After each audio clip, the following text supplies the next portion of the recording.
Welcome, folks. My name is Rick Glassman. I'm the Director of Advocacy at the Disability Law Center, and I'm your moderator for the fourth Breakout group. We have three great speakers who will be speaking today between 1 o'clock and 4 o'clock. And we're just going to jump right in. And so we'd like to begin by welcoming Emily Reed Daniels. Emily's the author and creator of The Regulated Classroom. She's a former school counselor, an internationally recognized trauma specialist, and a trainer in the trauma-informed schools movement. Emily served thousands of persons through in-person and virtual professional development training, workshops, conferences, webinars, and keynote addresses. Her work has been featured in the Associated Press, Fox News, ABC News, Los Angeles Times, and NPR. Emily holds an MED degree in school counseling and an MBA in organizational and environmental sustainability. She's also nationally certified by the National Board of Certified Counselors, and she continually refines her understanding of the applied science of trauma through training in a wide range of modalities. So with that, I want to welcome Emily, and the floor is yours. Okay. Thank you. Thank you, Rick. Welcome, everyone. I am thrilled to be here with you today. And I'm hoping to offer you in this 60-minute session just a little nugget or a little flavor of what the regulated classroom is all about. And so for that reason, I'm going to actually kick us off with some music. I'm going to put on a song, and I want you to join me if you can in the movements that I'm going to make to this song. Excuse me, but bear with me 1 minute while I share my screen and get us rolling. All righty.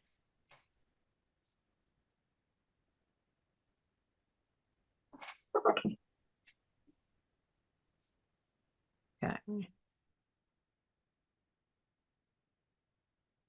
This is my playlist. I am more than happy to share my playlist with anybody that may like to use it at some point, because all of the music within it has more or less been,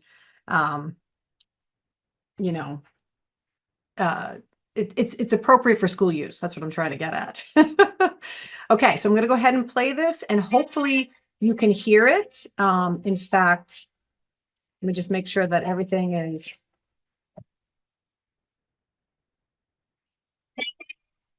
Can you hear that? You don't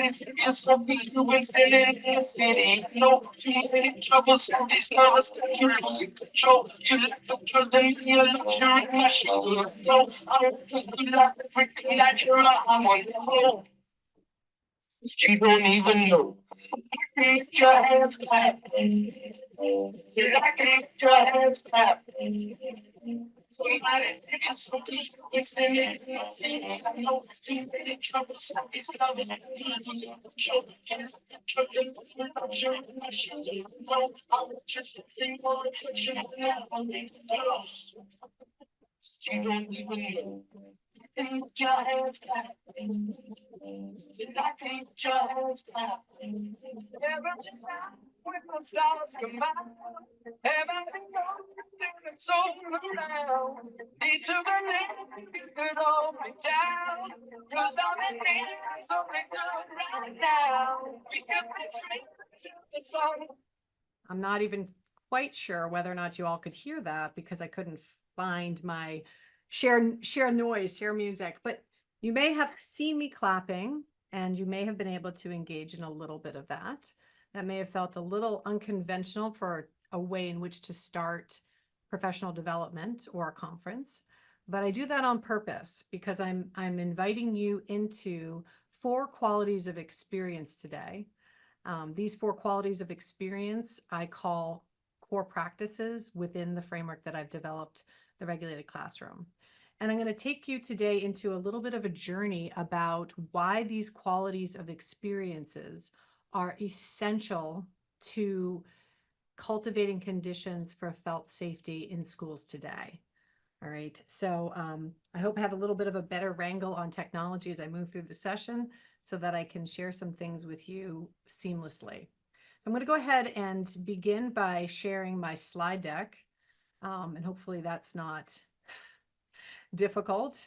One of the things that I want you to be mindful of as I invite you into these qualities of experience is to first and foremost, take care of yourself.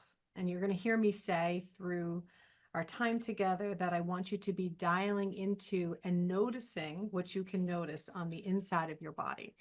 And in particular, I'm going to be inviting you to notice the visceral reactions or responses that you may have to some of the things I say or some of the things I invite you to do with me. So please care for yourself and notice what you can notice about how your body's responding. Second, especially with the use of the chat, and I've already invited some of you to drop in just your name, your role, and perhaps where you work or where you're coming in from so that we can see that there'll likely be other people like us with similar experiences or similar professional or personal experiences. So I would love for you to be able to use the chat in order to acknowledge one another. With that, I also want you to notice, I'm going to stop sharing for a second just so we can see this. I want you to notice that you have your emoji toolbar there. And so if you can, go ahead right now and click on a reaction within that reaction emoji toolbar. Because when we can't see each other, it's really tough in a virtual space to know that we're not just there by ourselves. And so I'm going to probably be inviting you to use your emoji toolbar to, respond to one another and to communicate with one another. Okay. So going back to my slides. During our time together, I'm going to be holding space for the here and now for you to notice what it is that you can notice about how you're reacting or responding to things. And I'm also going to be inviting you to learn a little bit about the regulated classroom. And excuse me 1 second, stop sharing. That's pulled up. Bear with me. Sorry, Rick. Okay, for some reason it was pulling up the wrong slide deck. Here we go. There we go. All right. Here we go. All right. So I'd love for you in the chat, as I mentioned, I'd love for you to drop in who you are, but also perhaps like what might have intrigued you to join this session today. What about the regulated classroom have you possibly heard, or what do you know about this? Or what are you curious about with it? I'd be just curious to see what folks may be sharing there. So I'm noticing that we got somebody here. I'm dropping into the chat to take a look right now that we have some folks from the Children's Justice Unit in Mass and folks working in advocacy. That seems to be obviously a theme here, given who's put this on. We have somebody who is from Chicopee Academy in Massachusetts. Hi, Chris. Welcome. Thanks for being here. Dina said she works to support students and special needs in inclusive behavioral settings. So welcome, Dina. I'd love for you to, again, drop in to tell me a little bit about perhaps what you're curious about or what you are wondering about with the regulated classroom. And I'll look back at that in a little bit just to see. So the orientation of the regulated classroom begins with the educator.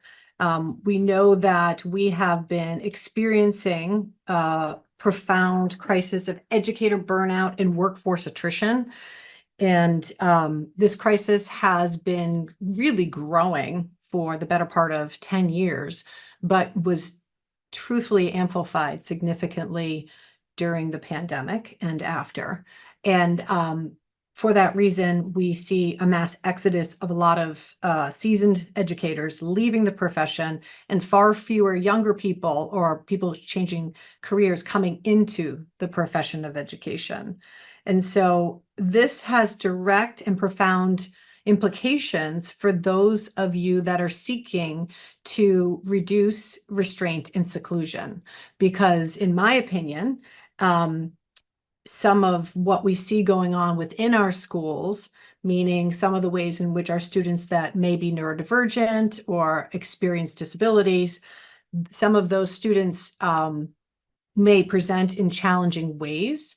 And the educators, if they themselves are working from pretty empty engines and they're exhausted and they feel under-resourced and not supported, their ability to provide safe, caring, warm presence for our students that need it, and all students need that, but especially students that may be experiencing disabilities, that's going to be a really challenging circumstance.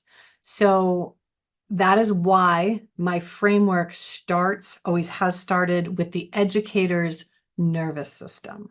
All right. So I've already been talking a lot. I've been fiddling with technology. I can't see any of you, which is super hard for me because I tend to be an experiential and interactive trainer. So what I'd love to do right now is just actually do a little bit of shaking, just because I can feel that I need that in my nervous system. And so I'm inviting you to shake with me the ways in which I am shaking. So I'm shaking my hands and I'm shaking my shoulders. In a moment, I'm going to shake my right foot. I know you can't see that. And then I'm going to shake my left foot. And then it might seem strange for some of you, and I don't know where you all are, but I'm going to actually also shake my hips and shake my butt.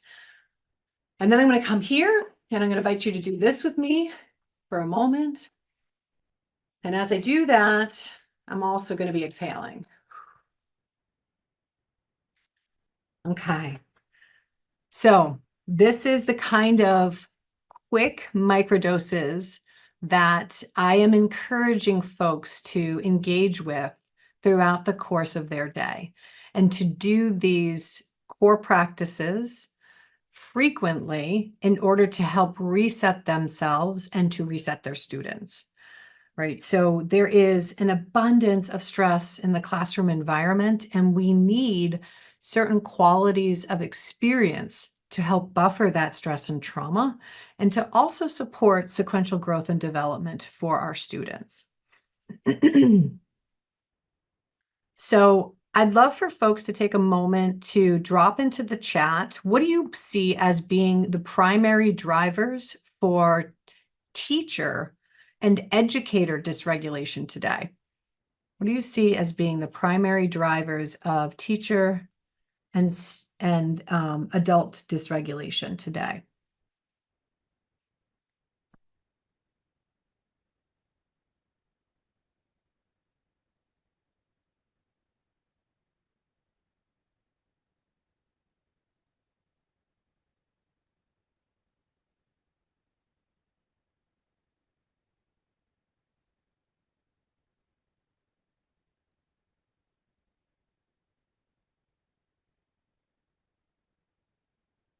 So Candace or Jenny, Christopher, Dina, Danielle, Andrea, Jill, any of you, Beth, if y'all would just take a moment to drop in there. And yeah, thank you, Kelly. Thank you for sharing. I appreciate that so much.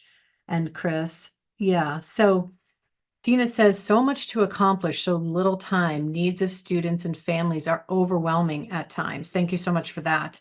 I'm asking you to kind of reflect on this for a moment, just because I think this is a different orientation from how a lot of us have gone about trying to address challenging behaviors in the school environment.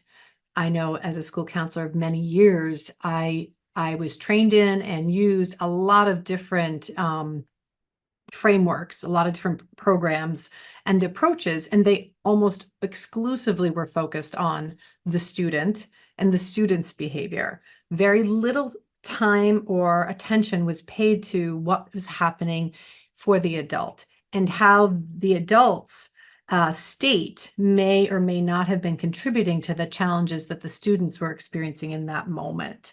So I think this is a really important starting point, especially for my framework, but just in general in this conversation of how do you go about reducing restraint and seclusion.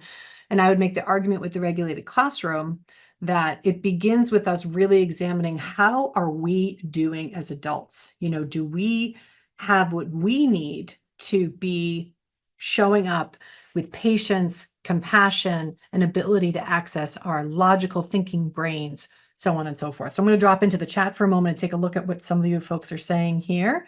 Thank you so much for those who did reply to my inquiry. One of the things I hear often is that, this is what I wrote. One of the things I hear often is that educators don't feel supported by parents and at times by their administrators. As Dina said, so much to accomplish, so little time. Kelly says, not feeling like you have enough support. So there, Kelly's echoing what I had written. Chris says, more and more responsibility being taken from the student and family and put on educators, lack of support from caregivers. Candace said, not enough support when things are challenging in the classroom. So see, that support is a huge theme here. Intense needs of students and admin support, Andrea said. I think she means lacking admin support. Kathy says students are dysregulated by kindergartners throwing chairs and hitting staff, giving them concussions. Students come into school with such incredible SEL needs. Yes, they do, Kathy. I really unpack that in the regulated classroom. Jenny says only reactive tools. By the time regulation interventions are needed, it's a problem. And again, only reactive tools. Jenny, feeling you, girl, right there. Okay. So you all are doing a beautiful job already of identifying some of the things that are national trends. I just want to show that to you. I just want to kind of help you to see that this crisis of educator burnout is not unique to educators or folks in Massachusetts. This is actually any country that has a structure, a school structure, public school structure that is similar to the US is struggling with these drivers that many of you are already mentioning, which the first one is increased aggressive and disruptive student behavior. Student mental health needs. You know, our US Surgeon General said about a year ago that youth mental health was the #1 health crisis in this country, and it required urgent attention. Another trend that's been noted is the hostile parents. So just parents that are angry with education, or they're angry with their school or with their administration or teachers. And that's, you know, directed directly at educators. It was also noted that, you know, a lot of teachers, a lot of folks working on the ground, working in the trenches, are feeling unsupported by their staff, by their administration. Having worked with a lot, hundreds and hundreds of administrators, I can tell you too, that administrators also feel like they are on their own island and feel super under-supported as well and feel overwhelmed. And then you have all these drivers that are pushing people out of the system and preventing people or diminished interest in coming into these systems. And you couple that with there's not enough help. So you have all these drivers and there's not enough help, and it just creates a feedback loop, right? Where basically the drivers are creating more of the phenomenon of burnout and attrition, and what is going to interrupt and disrupt that feedback loop, that cycle. So that is what the regulated classroom is about.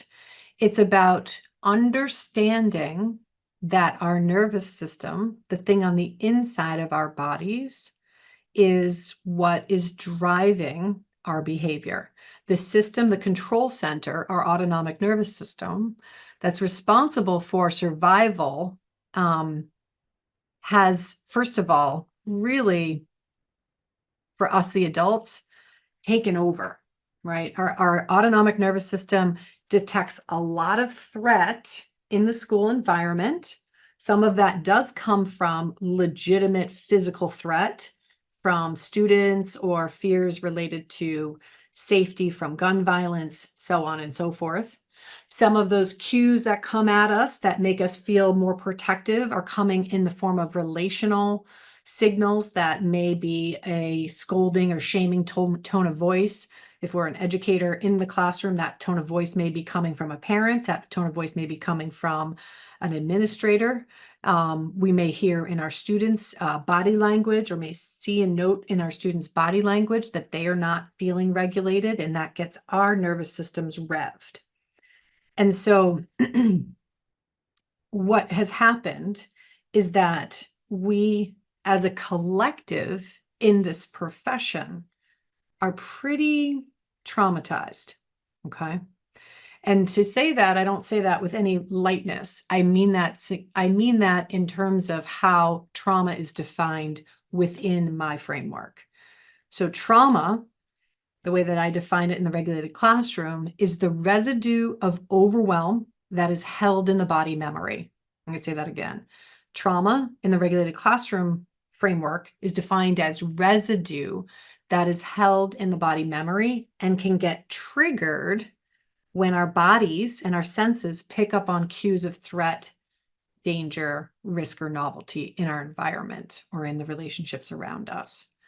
Okay, so I'm going to stop here for a moment, just because even what I'm saying right now, I imagine for some of you has got your nervous system in some way.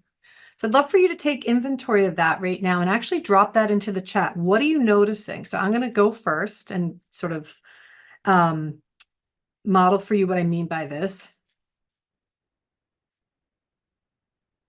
And notice that I'm using sensation as the language to describe what I'm noticing happening on the inside of my body as I talk about my nervous system, because sensation is the language of the nervous system, not emotion, not feelings vocabulary. It's sensation. So it's words like, great word, Kathy. Yay, exactly. Clenching, buzzing, shaking, constriction, warmth, clamminess. You know, these are all sensation words that help us to recognize what is going on the inside, what's happening to our physiology. Because for many, many, many, many years in education, that has not been recognized. There has been no recognition of what our physiological state is doing to our behavior and our ability to access our best selves in moments to moments. Okay. So we got Kathy's there with clenching. Anybody else feeling brave enough to chime in with, we'll just give Kathy a little emoji hand clap. Can I see a little emoji hand clap actually from others that are here and present with me right now so that Kathy knows? And here we go, Chris. Nice job, Chris. Chris says tightness in his chest. Yes, look at that. Look at those hands. And I want you to notice too that even in a virtual space, we have opportunities to relay and to receive cues of safety. That is actually why those emojis exist in Zoom, is to try to help convey a cue of safety. So thank you, Chris. He's noticing chest is a little bit tight. Some of you may not notice much of anything. Some of you may actually be thinking to yourselves, I don't feel anything on the inside. What is this woman talking about? And that too is normal. And that too is something that comes about as a way in which we protect ourselves. Okay, so being numb on the inside in a polyvagal term would be called going dorsal. That's how I talk about it in the regulated classroom framework. And going dorsal means that we get really distanced from our experience and the moment at hand. Okay, so moving along, we are in what I often say is sucky town, right? We're talking about things that are hard, and we're looking at images that are they churn, you know, they bring up things, they churn things within us. But what I want folks to understand, and this is something that I emphasize often in my trainings, is that the experiences that we have been enduring in education in particular, they have crushed our bandwidth, our window of tolerance, right? This can be true too if you're a parent of a child who experiences disabilities, if that experience of your child has been a struggle in many, many ways. Excuse me, if you have been struggling with trying to get your school on the same page as you, or you've been struggling with a provider, or just getting people to understand what you're experiencing. that over and over and over again becomes prolonged overwhelm in your nervous system, and it crushes your ability to have a wider window of tolerance, which means when someone says the wrong thing, you're triggered, right? When someone when someone might be doing something that you feel like is shutting you down or not hearing what you are expressing, that can trigger you into a shutdown moment or into a defense mobilized moment. So our bandwidth is something that is fluid and it changes with experiences. So when we have a lot of repetitive experiences that are quite challenging with insufficient resources to kind of help us to repair and recover, that's when we're going to get into being more reactive ourselves. And of course, in my framework, I'm specifically speaking to educators being reactive with students as a result of what educators have been living through. Okay, so that's the orientation of my framework. That orientation can still be is still relevant for even parents, right? Parents who are dealing with children that are very challenging in some way, that over the course of time with insufficient resources and opportunity to recover will temper their bandwidth and constrict their bandwidth and make and unfortunately it results in you being more reactive, right? So again, we're talking about Sucky Town here. We're talking about the things that really challenge our resilience. And what I have to say is that I am trying to offer a framework that is a reset. Okay. It is a reset. Today, I'm a little disappointed that I can't have more chance to sort of live interact with the audience so that you can experience this yourself. But I'm going to invite you into a practice called Qigong, which is under my framework. It's listed in the activators. It's collected in the activator section of the framework. And that is because Qigong, which is nothing I made up, it's a form of ancient Chinese meditative movement, is a way in which to get into some collective rhythm making. So if you can, I invite you to stand with me, put your arms out like this, if you can. Take a nice deep breath. I want us to smack down on the outside of the arms here for a moment. Turn the arm over, smack down the inside of the arm. Moving over here, smack down the outside of the arm. Turn it over, smack down the inside of the arm. We're going to now take that smacking motion and we're going to do it on the outside of our bodies, down the side of our legs, all the way down to our ankles, and then up on the inside of the legs. Come to the waist, and then come to your back. Do a little, what's called knocking on the door of life on your back. Inhale. Exhale. And just for a moment, see if you can take an inventory of how your body may be feeling. Okay.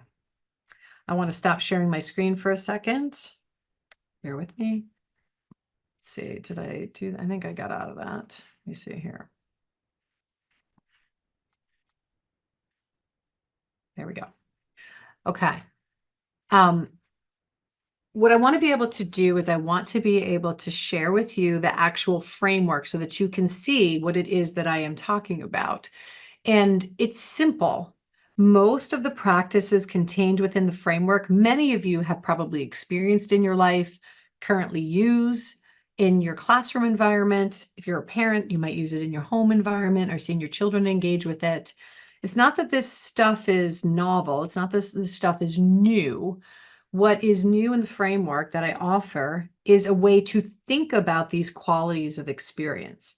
And this is especially true for two reasons. One is that these quality of experiences, science tells us, help us to buffer stress and trauma. And it's not just for children. That is all, these qualities of experience also help us buffer stress and trauma for the adults. Okay. Additionally, these qualities of experience support sequential growth and development.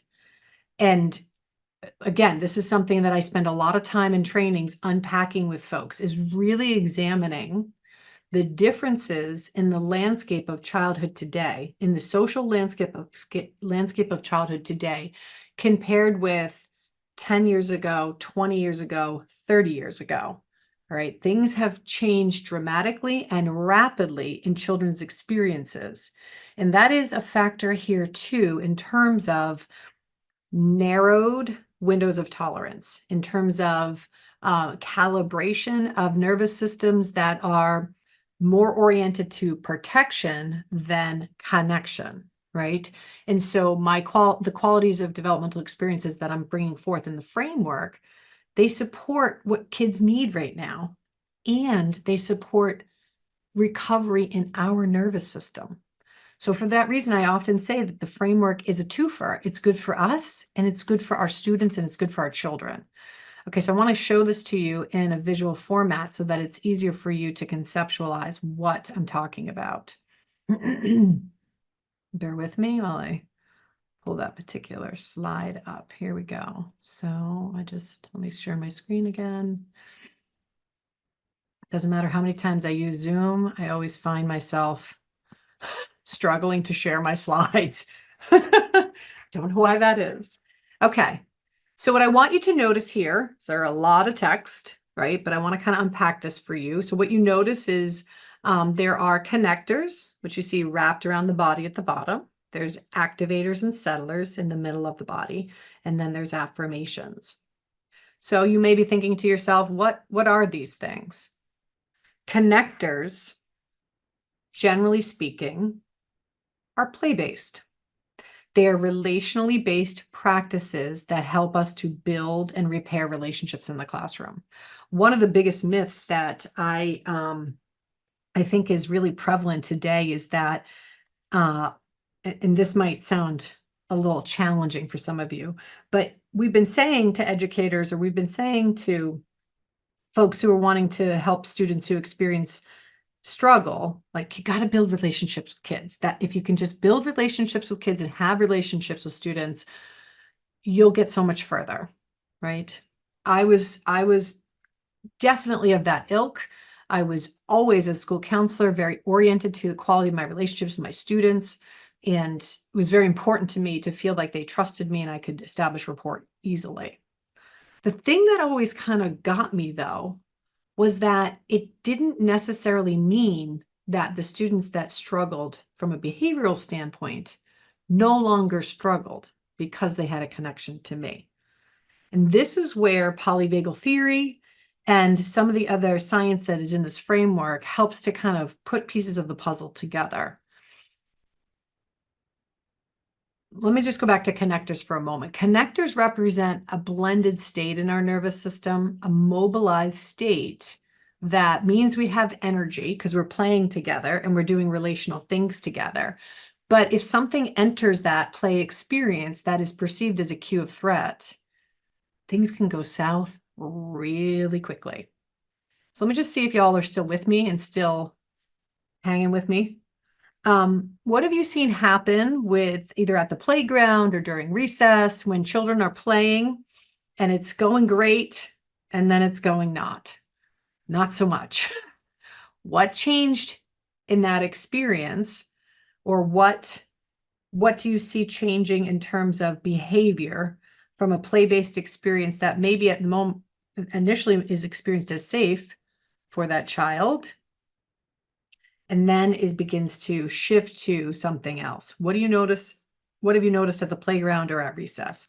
I'll restate the question in the chat.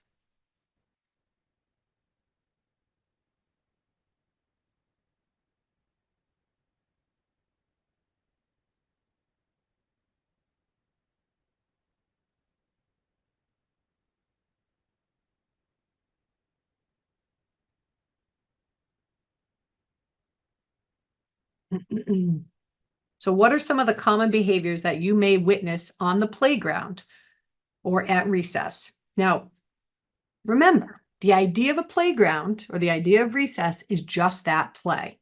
So we're thinking this is great. We know that children need lots of play experiences to support development. But what sometimes happens on the playground?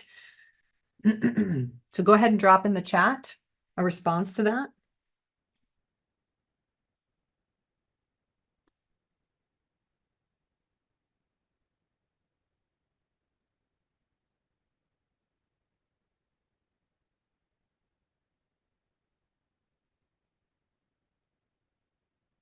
Good, Candace. Exactly. What else? Name calling. What else happens?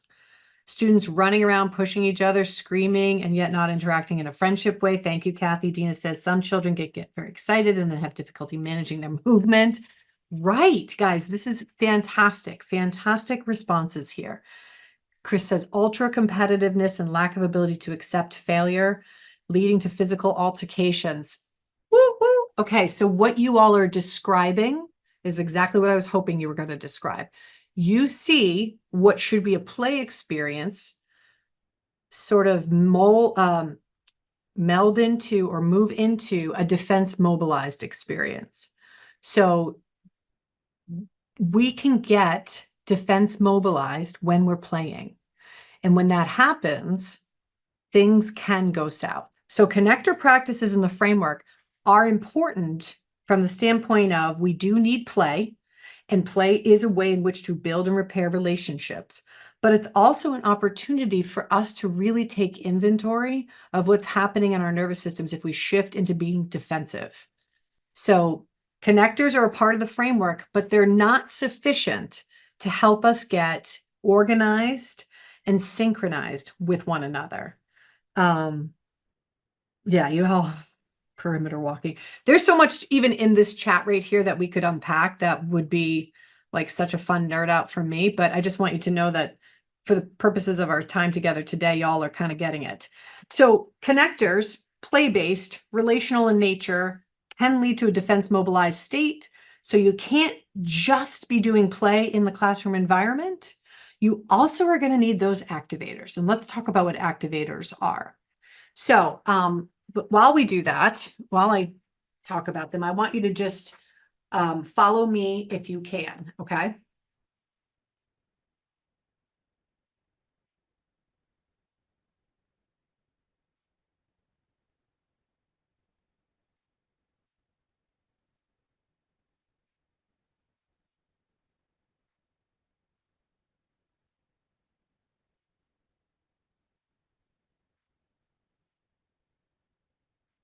Okay, if we were together, or if we had our cameras on, you'd be able to witness that and see that more in terms of what others were doing. And you'd start to get a sense of that you were not alone because people were moving in synchrony together.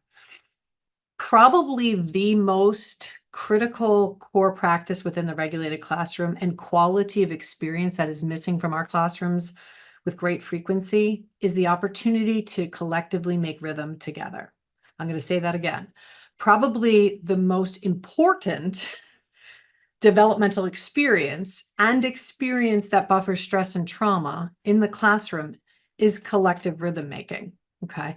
And it is absent for the most part, especially at the secondary level, the middle school and high school level, very few things happening in a classroom environment that are rhythmic in nature. And in an elementary school environment, also could be said, but there, for depending on the school, depending on the classroom, there may be some more practices that are there as a response as a result of some certain programs that teachers are using. But collective rhythm making is magical. Truly, truly magical. It's really good for our nervous systems and it's excellent for our students. And in fact, we have a long-seated blood-based memory with collective rhythm making because ancestrally speaking, there is somewhere in your lineage that's how people were with one another. That's how people knew to come together. Whether you look at any faith tradition, any kind of organization, there is rhythmic experiences that are a part of that history or that lineage. And so for that reason, our bodies are naturally oriented to getting more in sync, getting more organized, getting more integrated when we have rhythmic experiences. All right, I'm just dropping to the chat for a minute. Liza, thanks. Thank you, you all, for that. I wonder if anybody had a chance to just notice anything at all. I would love to hear this. Anything at all when you were doing just the clap, clap, slap, slap, clap, clap, slap, slap, clap, clap, slap, slap. Now, that's a naturally rhythmic experience because there's a pattern to it. And so that is another reason why rhythm is so important in our classroom environments, is because it's a form of embodied predictability. You know, we think of creating predictable classroom environments through the schedule of the environment or through sort of the format or the structure of how we present material. And that is one way to embed predictability. But a way that maybe is a bit more dynamic and a bit more energizing is to do that with rhythm. Okay, is to do that with some form of rhythm. So anybody have a sensation that they may have noticed in their body experience when they were doing the clap and slap? I'm going to hold space for that for a moment.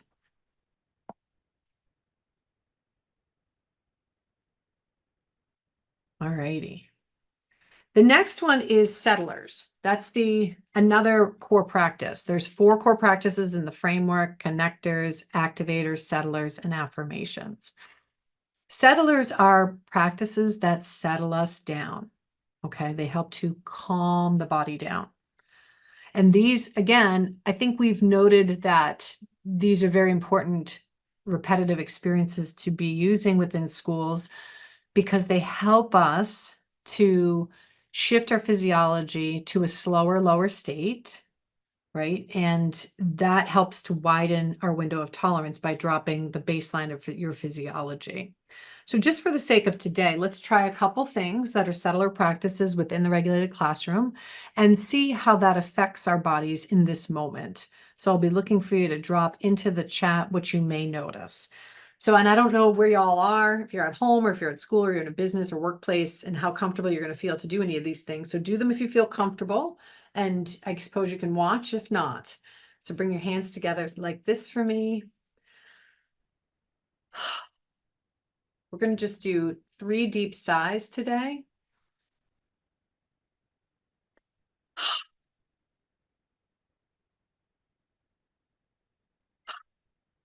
One more.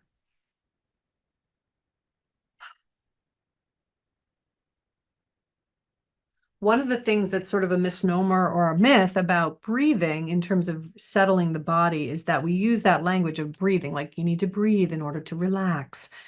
That is true, right? But what's true about it is actually, or what enables that to be true, is that we want to focus on a longer exhale, extending the exhale, because that's actually what helps the body to dial down and to get to slow the heart rate, to slow the breathing, to enable the digestion. It's actually in the exhale. So again, anybody notice anything different there with that, with your exhale, with a sigh, 3 sighs? Like that, Kathy.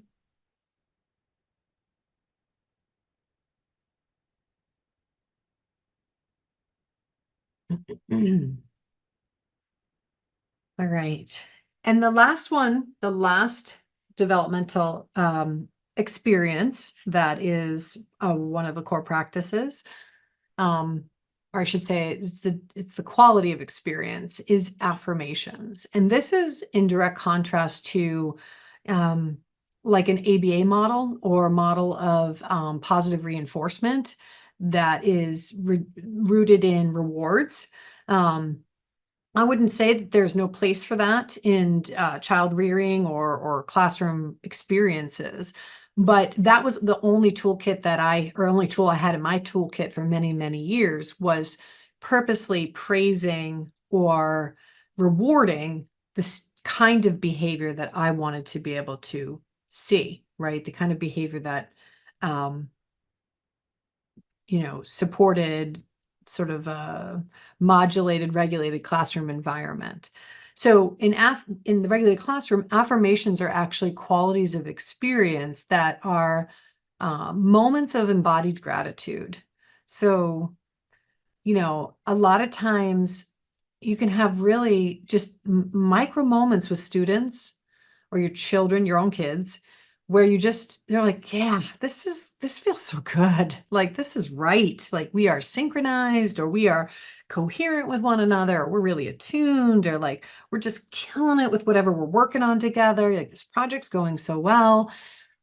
And it really pays off to double down on that moment consciously through some form of expression. It doesn't always have to be verbal expression, but if we take the time to hold space for noting and expressing that moment of gratitude, it actually makes a stronger association in the body memory with something positive happening with that child or children in that moment.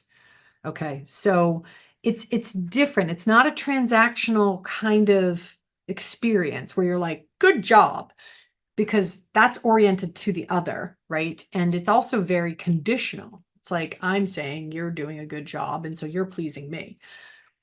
Again, not saying that doesn't have its place, but within the regulated classroom, an affirmation is about me. It's about, as the adult, I want to double down on a positive moment with a student or my students.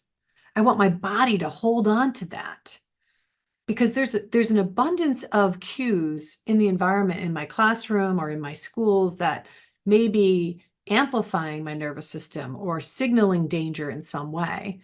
So in order to buffer and temper that, I need to feel like there's a lot of cues of safety there, a lot of cues of safety. I'm recognizing that we don't have a ton of time and I haven't really gone into it, but I just want to give to you before I'm done with you all today. I want to share with you just a tiny bit about polyvagal theory, because that is underlying the framework, and that's, some of you may be familiar with it. In fact, I'd love for you to give me a thumbs up in the chat if you are familiar with polyvagal theory, but it's pretty exciting stuff. It's pretty revolutionary stuff, actually. I think I'm sharing my screen. Can't quite tell. Bear with me one moment as I toggle. All right. So I'm out of that. So give me a thumbs up on your emoji reaction toolbar. Yeah, Joanna. Nice. Thank you. Appreciate that. Anybody else?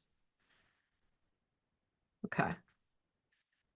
So let's just contextualize some of what I'm talking about here before we're done with our time together today. So, let me just go back once. Okay.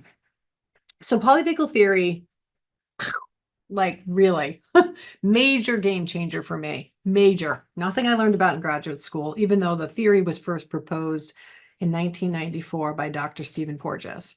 And I never learned a thing about it. I was in graduate school in the early 2000s, 2000 to 2002. And anyways, I learned about it many, many years later at a conference. And so it was so impactful, because for me, it helped to change and shift my whole lens through which I was interpreting my own experiences, my own struggles, and then that of my students, right? And again, my framework that I'm offering is about us, the adults, first and foremost, right? And we can't be in this thinking that we got to fix somebody else. We got to be in this recognizing, who are we? How are we showing up to things? What are we doing that may or may not be amplifying dysregulation or a sense of danger for a child, right? So polyvagal theory is rooted in an evolutionary perspective. And so in this, what do you see in this sort of picture of early people? What do you notice in this illustration? What's happening here? Use the chat to drop it in.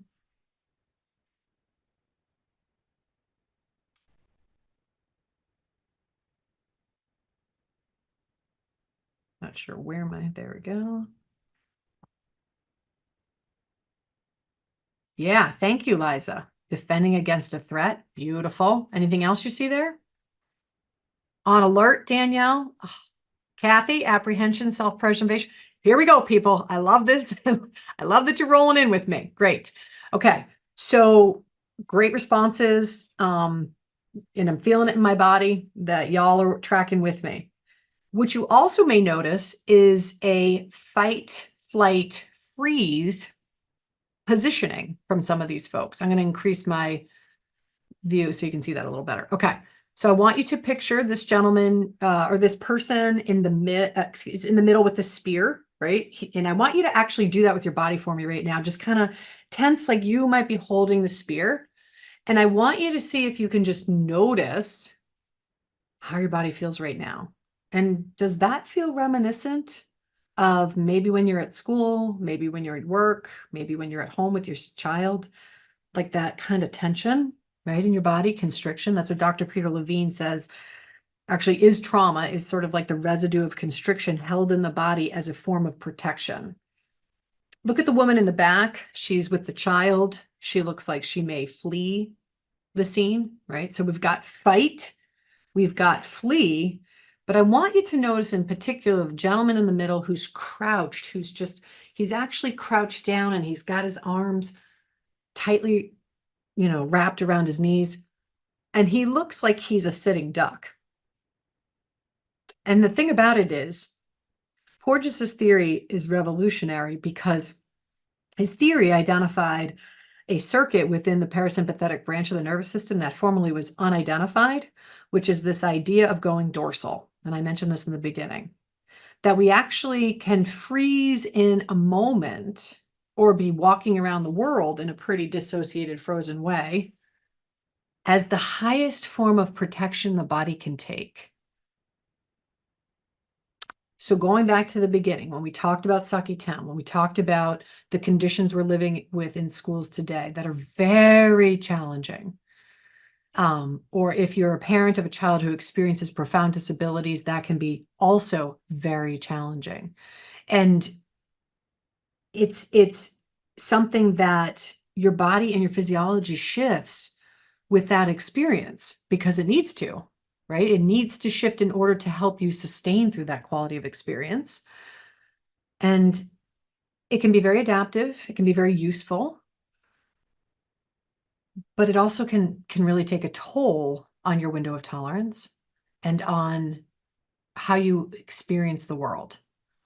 Right? And I say that from the greatest place of compassion.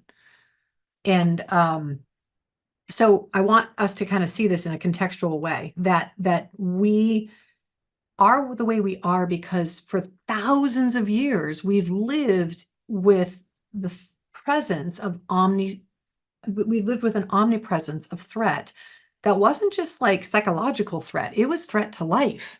Like these early people, pretty much everything threatened survival on a daily basis.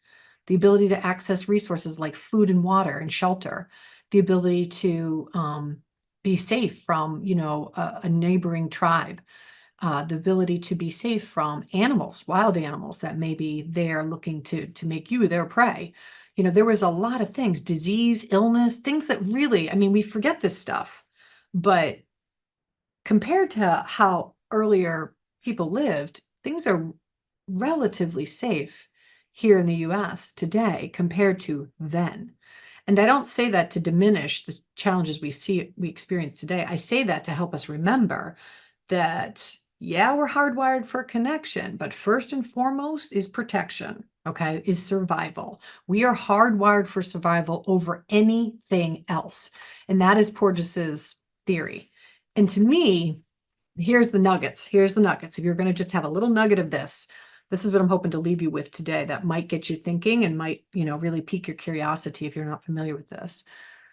He makes the argument that the theory, it provides an explanation for the importance of physiological state as an intervening variable influencing behavior and your ability to interact with other people. I'm going to just read this to you. The theory provides an understanding of how risk and threat shift your physiological state to support defense. The theory explains how safety is not the removal of threat and that feeling safe is dependent on unique cues in the environment and in our relationships that have an active inhibition on defense circuit and promote health and feelings of love and trust. So there's a lot in there, but because I know time is a ticking. I want to unpack these three pieces with you. Number one, physiological state. What is happening for you right now, even as I speak, is influencing your ability to interact with me, to interact with this experience, to interact with each other. You can't see each other. We're not physically with one another. It's very hard to share any kind of interpersonal cues right now in a virtual space. And so for many of us, we're not feeling 100% safe in our body experience to be highly social with one another. That's why in the beginning, I'm like trying to encourage you to use the chat, to use the emoji toolkit or emoji toolbar, to try to drum up some interaction, some engagement, because that is where we experience safety, is when we interact with one another and when we can share cues of safety with one another. Okay. He says that the theory provides an understanding of how risk and threat shift our physiological state to support defense. Let me just restate that a different way.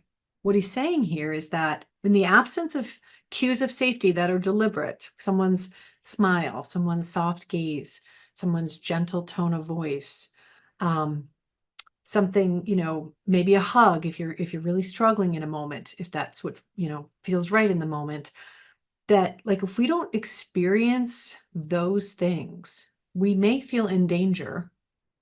We may not think about it as danger. We may think of it as discomfort or awkwardness. My teens like to say, cringe, mom, cringe. It's so cringe. When we feel cringe, when we feel uncomfortable, that's our nervous system recruiting us for defense, recruiting our internal resources for defense and protection. So then we withdraw, right? Or we might sense a bit of agitation. We feel a little frustrated and a little annoyed. Okay. If we don't feel safe, our physiology is supporting a state of protection. It's really hard to get safety being contagious when we're feeling uncomfortable and dysregulated with one another. And this last part is just theory explains how safety is not the removal of threat, and that feeling safe is dependent on unique cues in the environment and in the relationships that have an active inhibition on defense circuits. So what he's saying there with that is that we need explicit cues of safety to feel safe with one another. I'm going to go back to the framework that I developed. Connectors, activators, settlers, affirmations. These qualities of experience each contain many, many, many potential explicit cues of safety, relational and environmental, that help us to feel safe together, to start to feel that we can build community together. And when you do that, you're going to see a lot fewer defense mobilized behaviors, which is a lot of what leads to restraint and seclusion. Kids are struggling from a sensory perspective, from a sensory place, or they're struggling because they don't feel safe, or they aren't able to move in the ways their bodies need them to move. And so they may end up reacting in ways that are threatening to the other people. And then you just got this contagion of defense mobilization. So this is why I want to share this with you, because it's a totally different way to look at and to think about what you're encountering, what our schools are encountering with challenging student behaviors. And again, it goes back to, as the adult, what are the qualities of experience that I can be leading, that I can be co-regulating my students with, using or engaging in co-regulation with my students through these qualities of experience to build community, to help us feel safer together, to decrease the amount of defense mobilized behaviors that are problematic for teachers and for other students, and for the students themselves too. Where are we at for time? Right at 2:00. Bam. Okay, I'm going to stop here. I think we have an opportunity to do questions. If folks have questions they want to drop into the chat, or feel free to unmute yourself and ask a question.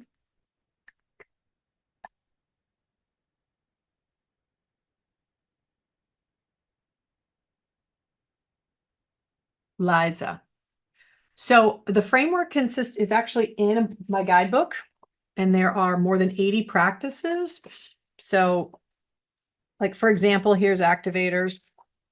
Angel stretch is the first one. It explains what the practice is, what kind of sensory input students and staff receive when they engage in it, and then how to do it. So there's more than 80 of those that are categorized by, their individual categories: connectors, activators, settlers, affirmations. It's actually in the framework is published into a guidebook form.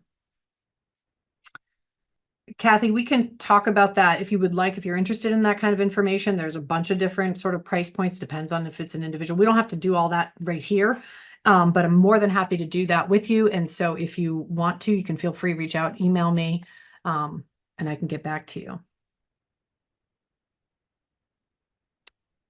Any other questions? You're welcome, Liza.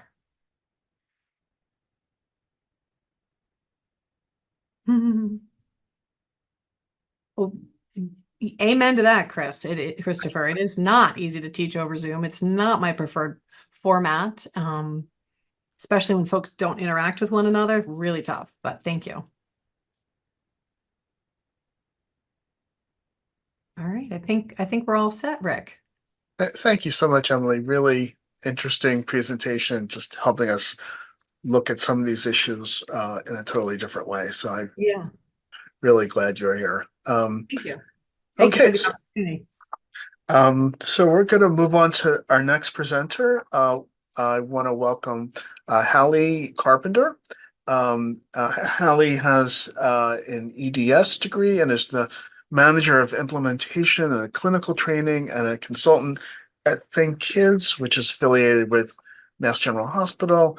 As manager of implementation, she develops and continues to refine implementation support services and works to simplify and make actionable implementation science concepts to help organizations implement collaborative problem solving sustainably and deeply, leading to positive outcomes for children and families.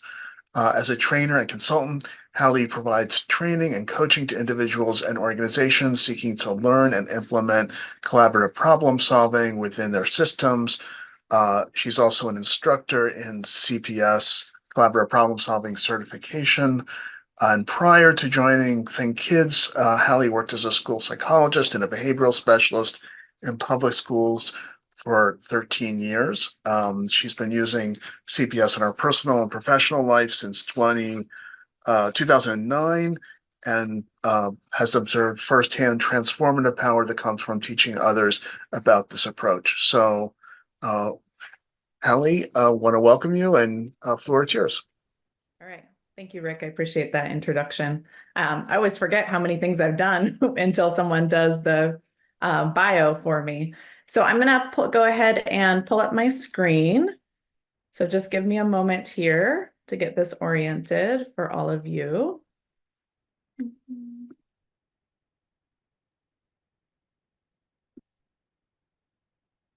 Okay. So I'm going to talk with you today about the collaborative problem-solving approach. And before I jump into really talking to you about this approach, I wanted to provide just a little more background context about my work using this approach. So like Rick said, I worked in public school settings for a number of years, doing collaborative problem-solving and doing other types of work with kids and families. And really, I think what brought me to something like collaborative problem solving is that I found in my work after coming out of graduate school and coming into school systems and working with kids and trying to support teachers around challenging behavior is that my training that I had from graduate school was actually really limited to strengthen these relationships with these families and to lead to long-lasting kind of behavioral change for the kids that I was working with. And so I found collaborative problem solving by a coworker and went to a training. And what we found is when her and I really worked on starting to implement this approach and using it very intentionally with kids and also with other school staff, we found that we saw incredible changes in the kids that we worked with, incredible changes that we had never seen before. Outcomes like, kids being in alternative placements for shorter periods of time, kids really integrating into general education settings in ways that we had never seen, kids really having confidence in their ability to handle difficult situations, as well as like this change that was long lasting. And so that really led me to do this work and really want to share this work with others. So I'm excited today to be able to talk with you about this. Really what we're going to talk about is just give you an overview of what collaborative problem solving can look like at an individual level, what that can look like at a system level to support all kids, and also how collaborative problem solving can really be integrated into our school systems so that we're effectively really meeting the needs of all of the kids, as well as the kids who have the most intensive needs around behavior and social emotional learning. And then we'll touch on a little bit of the outcomes that we have seen with collaborative problem solving, and then finish off with an opportunity for you to ask any questions. So let's dive in. When we think about, so I work with schools across the United States, and I get the opportunity to work with schools in other countries. And by and large, one of the biggest challenges that people come to me and talk to me about is challenging or concerning behaviors in schools. And the stress that has on parents, the stress that has on educators, and the stress that has on the kids. And so when we think about collaborative problem solving as a solution to really address those challenging behaviors and that stress, the beauty of it is that it is something that anyone in a school can pick up and implement. Classroom teachers, paraprofessionals, administrators, any of your more clinical staff, and parents. So it's really an approach where people are using the same kind of common language together and seeing kids in a similar light. So it provides also an actionable and clear structure that kind of takes us away from a theory of understanding about why behavior happens into actionable things that we can do that can put that theory into practice. And I'll talk a little bit more about that. Some of the outcomes that we see with collaborative problem solving is we see this beautiful strengthening of relationships with kids and adults, and strengthening of relationships kid to kid, which means that we have a more positive school climate and culture. It's an approach that really works on helping kids develop their emotion regulation, helping them learn how to independently manage behaviors that come up, and how to engage with others in really positive ways. And if we can think about those two things happening, then we really reduce the need to use timeout rooms and other forms of exclusionary types of discipline practices. If we're really being proactive in building school systems and structures that focus on these things. When we dive into what collaborative problem solving really provides, and I'm going to go into a little bit more depth about these points as we talk through the presentation today, collaborative problem solving provides this understanding that any behaviors that someone has, that's adults, that's kids, that's adolescents, that anytime someone has a behavioral response, that behavioral response is based on someone's ability or their skills, their skill development, or their ability to access skills in a given moment. So behavior is based on skills. That's our mindset behind collaborative problem solving, and it's very, very foundational to any of these other things that we do. When we see behavior as skill-based, we move into this mode of teaching rather than punishing or offering consequences to change behavior. So in the process of being able to then say, okay, I have this kid that I'm working with, or I have my own child, they have these behaviors that are coming from skills, then we have a way to also be able to assess what skills a student might be lacking or might be having a hard time developing, as well as being able to assess what situations are challenging for them because of those skills. And then we provide a framework in which we can plan for how we want to intervene and how we want to work on building those skills and strengthen those relationships. And we can do that through a 3-step problem-solving process that has quite a few outcomes that we'll talk about just a little bit later. So those are going to be the main kind of components of collaborative problem solving that we're going to talk about today. Before we dive into that, I wanted to see if we could use the chat window here to get an understanding of what are some of the behaviors and challenges that you have been seeing recently with kids. So go ahead and pop that into the chat window. What are some behavioral challenges that you've observed recently? School avoidance. Yes.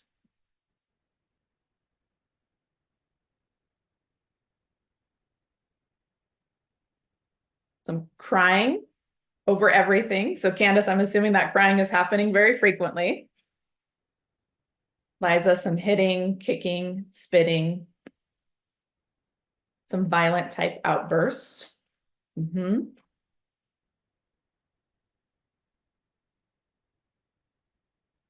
Anybody seeing kind of I was just going to ask that, Christopher. Perfect. Shutting down, maybe going kind of more nonverbal for periods of time and then not engaging with others. Difficulty focusing. Yeah. Screaming, repeated loud sounds. No, in responses to questions and routines. Yes, shutting down. Yeah, so what we can see by these behaviors here is that there can be these behaviors that look more kind of outward and explosive. There can be some behaviors that look more like that kind of shutting down type of behavior. We could see eloping or leaving a setting. Absolutely.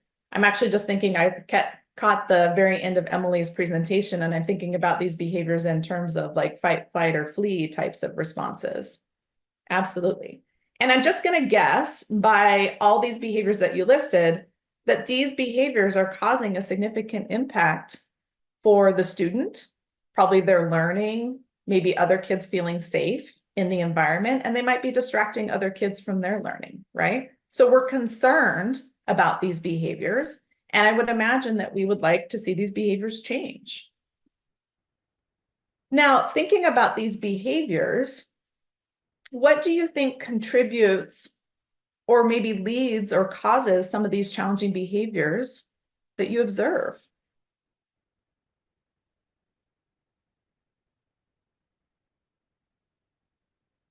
Sometimes it can feel like it's multiple things, right?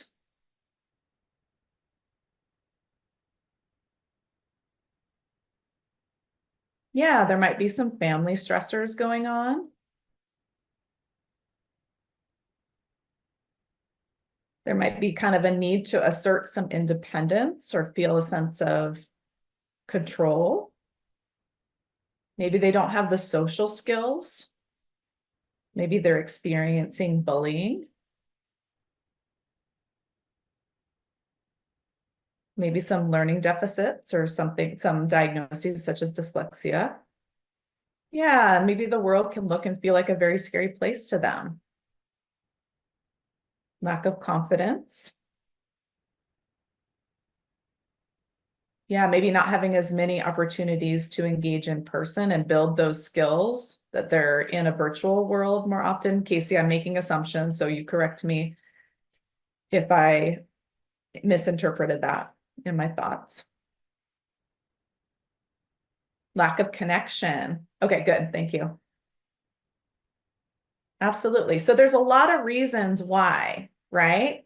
And here's what's important about when we think about behavior is that the way in which we understand behavior determines what we do about it, right? So why the behavior is happening,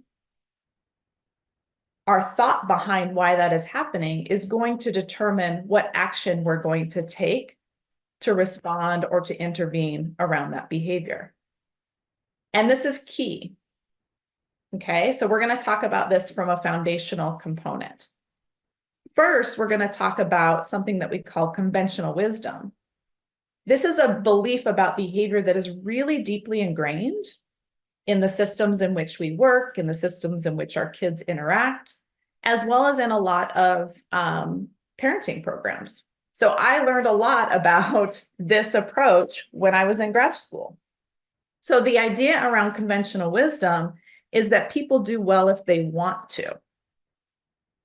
What that means is that behavior is always motivation kind of oriented, right? That people have a choice around what behavior they do and what behavior they don't do. So let's talk about that just a little bit more. So conventional wisdom really says that people learn to use their behavior to either get things or to avoid kind of difficult, maybe, situations. Is it true? You can use the chat window. Is it true that we avoid things that are difficult sometimes? I certainly do that. True, right? Yeah. Is it true that we do things to try to get things? Absolutely, right? However, this explanation doesn't go deep enough to explain why I might go about avoiding something in a certain way, or why I might, in situations, feel like I want to avoid something that's difficult, but I can still persevere through it to work through and not avoid that difficult situation. Okay? So this is kind of a surface level explanation of behavior. It doesn't go into why people do things to get things and why people do things to avoid things. Okay? So it can be limited to explain kind of why behaviors look the way they do. When we function from a purely place of, behavior is due to a lack of motivation, then what our intervention is, the path we walk down with that person, is that we try to motivate them to make the right choices by using rewards or consequences. Okay? It's important when we think about kind of what rewards and punishments or rewards and consequences do and don't do, so that we can understand why we might want to use them in certain situations and why they might not be the best choice for other situations. So rewards and consequences are really good at teaching basic lessons, right? They can be helpful for giving kids or adults feedback about what the expected behavior is and, give them feedback when they meet that expected behavior or when they don't. They're also great for providing external motivation. If someone needs a little bit of external motivation to do something, a reward or a consequence might work really well for that. However, what the limitations are to these rewards and consequences is they're not particularly good at teaching complex thinking skills. What I mean by complex thinking skills, I mean things like emotion and self-regulation, social skills, being able to kind of working memory and attention, being able to attend or tune out distractions, language and communication skills. So they're not great at teaching those skills. They also cannot be great sometimes for building helping relationships. How many of you have ever worked with a kid or perhaps with your own child and you gave out a consequence or a reward and they didn't handle it very well? I have many situations where it had caused a lot of stress and they didn't handle it very well. And then sometimes that can damage that relationship because it feels to the kid that we're kind of doing something to control them in some ways. And we're not necessarily giving them some say in what, being involved in a say in kind of how they go about doing things. They're not super great at helping kids or students stay calm. We know that in order for someone to be able to handle a reward or a consequence, that they actually have to have a high level of stress tolerance to be able to handle those well. So if someone doesn't, sometimes these rewards or punishments or consequences can make someone move into a state of dysregulation very quickly. They're also not great at developing intrinsic motivation. So they're good for developing external motivation, but not particularly building competence, autonomy, and relatedness that develop that intrinsic motivation. Because they're not great at teaching these skills, this message kind of becomes that when kids don't, continually meet the expectations to get the reward, or they get a consequence because they're continually not meeting those expectations, the message becomes, you just need to try harder, right? You're not trying hard enough. When the reality could be that this kid is actually trying harder than any of the other kids in the classroom, who meeting expectations becomes a lot more easy to them. So this messaging can lead kids to this feeling of, I'm a bad kid. I just can't do it anymore. Feelings of wanting to give up, or perhaps expressing things like, I hate school. I had a student that I worked with who was in middle school, and he had this beautifully thought out behavior chart that someone had created for him. And what we started to notice with him is that by kind of third period, mid-morning in his day, his behavior started to get worse. So I sat down and I asked him, I said, what's going on? And he goes, oh, it's that behavior chart. He says, every time I look at it, I realize that I'm not going to make my goal by the end of the day. And it just reminds me that I'm a bad kid and that I'm not able to do it. So those are the downsides of kind of using these approaches. Well, what's the flip side, right? What do we do differently then? In collaborative problem solving, our foundation about why kids do what they do is really founded on this idea that behaviors are skill-based, right? Someone might have challenging behaviors because they are maybe not as developed in certain thinking skills, or they have difficulty accessing those thinking skills in situations in which they need them the most. So our philosophy in collaborative problem solving is it's about skill, not will. And if it's about skill, if we think about any other skill that our kids need to learn, what is our response? If we think of something as skill-based, our response as adults is then to teach, not to punish. It's to help teach them skills and strengthen the relationships that we have with them, because we know skill development happens best in the context of helping relationships. So let's test this out on ourselves. So use the chat window here to put either a Y if this applies to you when I put these up, or an N if it doesn't apply to you. Have you ever felt like you can't find the right words to say what you're thinking or feeling? I see lots of Y's in the chat window. Yeah, me too. Have you ever spaced out in a meeting? I will not take offense if you spaced out today in this meeting. It's normal for us to space out. Yeah, right? Have you ever left something at home that you needed for the day?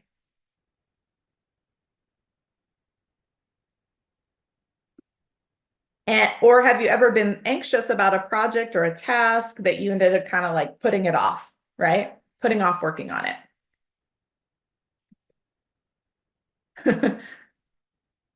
I like the 3 Y's there, Jenny. Yeah, so I saw lots of Y's in the chat window.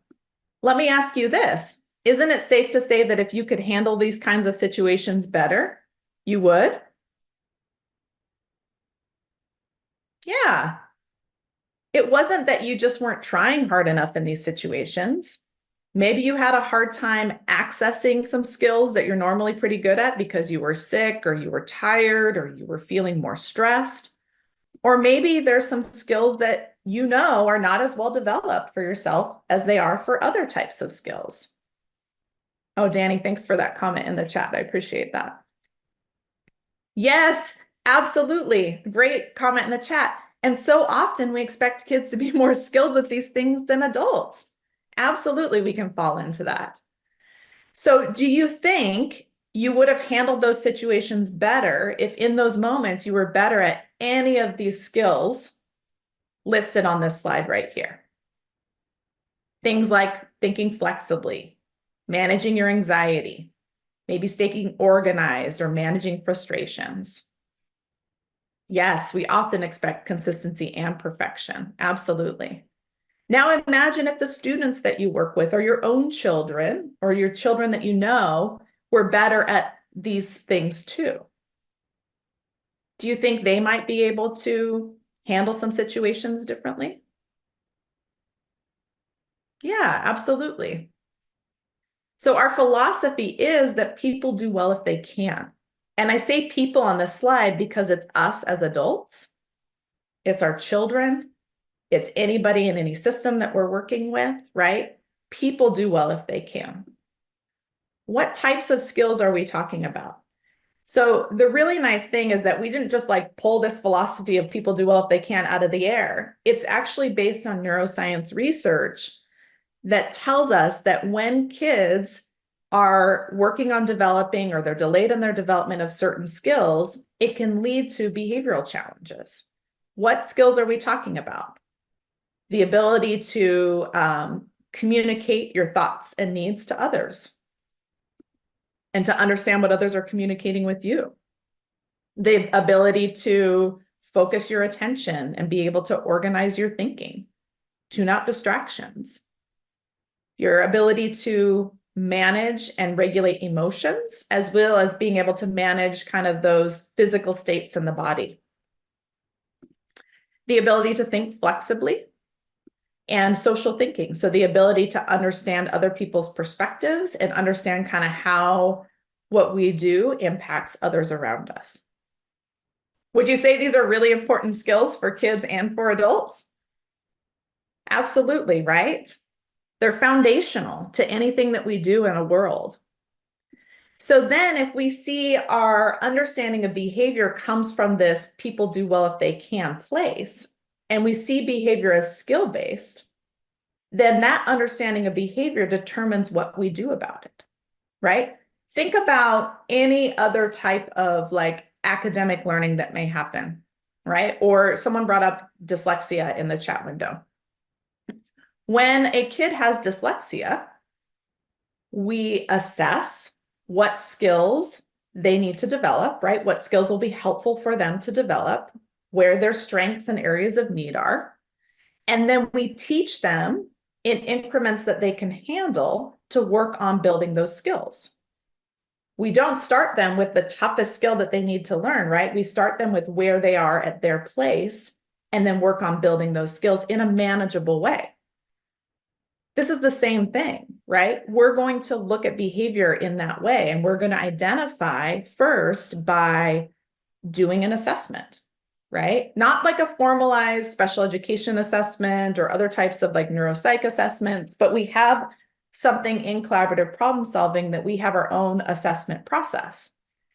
What this assessment process does is it allows us to take the information that we know about, that we observe with the kid in the school setting, in the home setting, whatever settings in which they interact, and organize that information in a way where we can know how to respond and we can understand that from the skills that are getting in the way for them.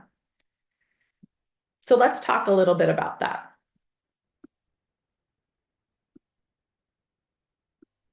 Our assessment is based on this equation of behavior. So we can think about behavior as being the interaction between someone's skills and what's being asked of them in their environment. So let's take an example to explain this. Let's say someone has good skills at being able to manage their anxiety. And then they're faced with doing a math assessment that, brings up a lot of anxiety because it's a big math assessment. If they have the ability to manage the anxiety associated with that math assessment, we're likely going to see desired behavior or them able to perhaps engage in that task or be able to talk to someone about why that might be challenging and how they might need help to engage in that. On the other side of things, if someone's skills are not as well developed or they have a hard time accessing their ability to manage their anxiety, and they're given that math assessment or they're asked to complete that math assessment that causes a lot of anxiety for them, they're going to have a harder time managing that. And then we're going to see some type of behavioral response, which could look different from kid to kid, right? It might look like them avoiding school so that they don't have to do that math assessment. It might look like them leaving the classroom. It might look like them just sitting there and not completing the assessment, or it might look like them arguing with someone and causing kind of a big scene in the classroom. Okay, so this equation of behavior is helpful for us to understand where it comes from. And it also helps us understand why some kids might do well in certain situations and might not do well in other types of situations, right? Or might do well in certain classrooms compared to other classrooms in a school setting. So it also, this is just another way to kind of describe this. Another way to think about this is that when there's a gap between a person's skill set and an expectation or thing that they're being asked to do, that's the place in which we see challenging behavior. And sometimes when they're continually faced with difficult expectations that they don't have the skills to manage, we can sometimes see almost what looks like kind of a skill regression at times. Because when you're continually working in those and trying to do that, and you kind of don't have the help, or don't know how to help you in that, we see kind of these situations that can sometimes get exacerbated. So when we do this assessment, we want to capture the information that I showed you from that equation. So we want to be able to gather information about what are the behavioral responses that we see with this kid. Then from that information, it helps us then identify what situations do they tend to have the most difficulties. And then from that situation, we then are able to identify, hey, these situations require these types of skills. So these are the skills that they must need help developing. This process is really helpful to get teams in schools. So this process can be done like within a team-based format where multiple people who work with the kids sit down and complete this assessment. Or it can be done like a teacher in a classroom can complete an assessment to figure out how they want to work with that kid. Or a parent at home could complete the assessment to figure out how they want to work with their own child at home. What this process does is it gets us out of a place of constantly reacting or responding to behaviors, which we can easily get stuck in that cycle, to a place where we can be proactive and preventative about behaviors and be about these situations and come up with plans to help us work on building those skills. I don't know how many of you have sat in a meeting where you've talked about a kid who's had some challenges, and then you leave the meeting and you're like, wait, what are we going to do? Right? Where's our action steps to help them move forward and to help support them? This is a way to help get us to a more actionable place where we're working and focusing on skill building. So in the chat window, again, just thinking about what we just talked about, what do you think are common situations or expectations in schools that tend to be hard for kids or that lead to some challenging behaviors? I'm going to give an example first, because this is one that comes up a lot. Transitions. Transitions is often, yeah, you were going to say the same thing, Danny. Unstructured settings. Yeah, when the expectations are unclear. Yes, when they don't feel safe. Definitely sensory triggers. Yes. Self-regulate, attend, and read, and sit next to noisy Fred. Yeah, when there's a change in their routine or they're being brought out of that routine. Absolutely. Right? So these are all examples of different situations. If a child doesn't have the skills to handle those, we might then see a certain type of behavioral response. Okay. Once we have that information organized from the assessment, it gives us a better understanding of what skills are getting in the way, what situations are hard for them. Then we need to come up with plans for what we're going to do about responding and to those and intervening around those situations that are hard for them.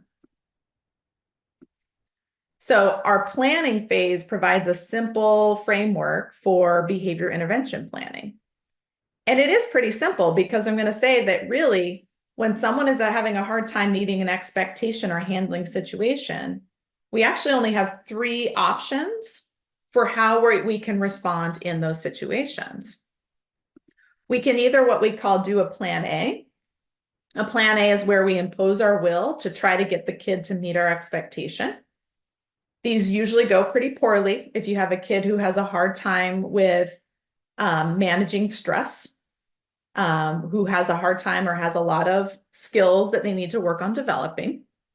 Imposing our will can look like leveraging rewards and consequence systems to try to get them to comply with the expectation. Sometimes plan A's are needed, so they're a part of our model for a reason. They just have limitations. Plan C is where we drop or reduce a demand or expectation to help reduce stress and reduce challenging behavior for a kid. We might choose to do plan C because there's a lot of things that we're working on and a lot of skills that need to be developed, and we can't do them all at the same time. We have to prioritize.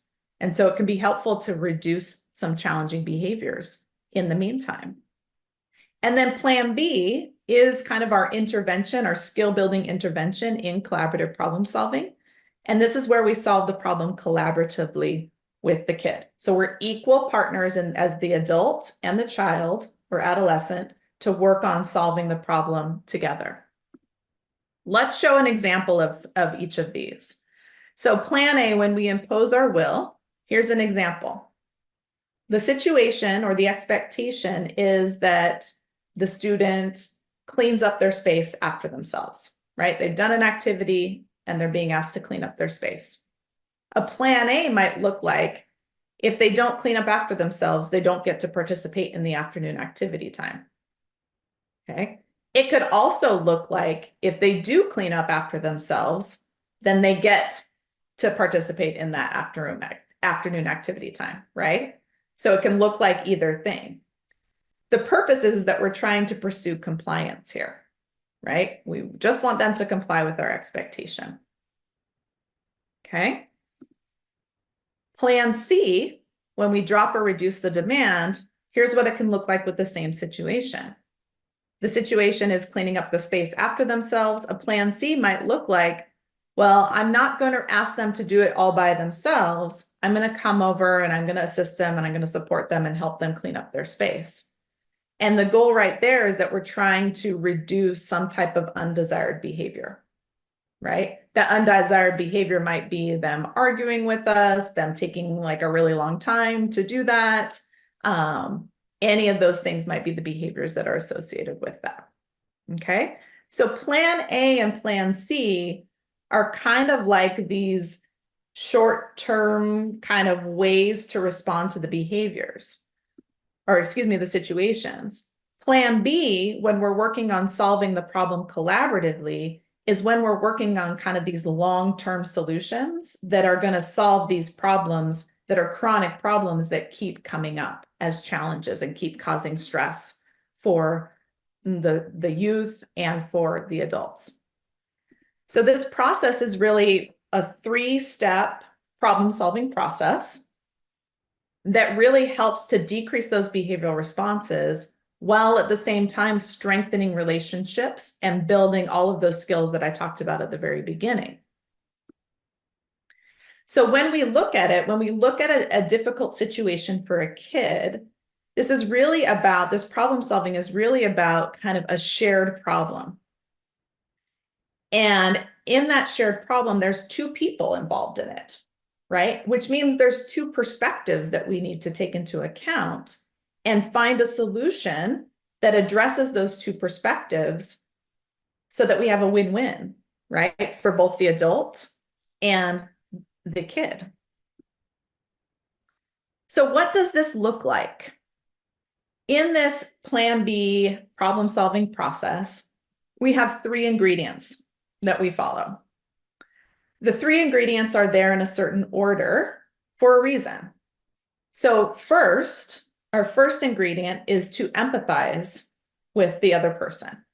So what that means is that we want to better understand their perspective and how they see the situation.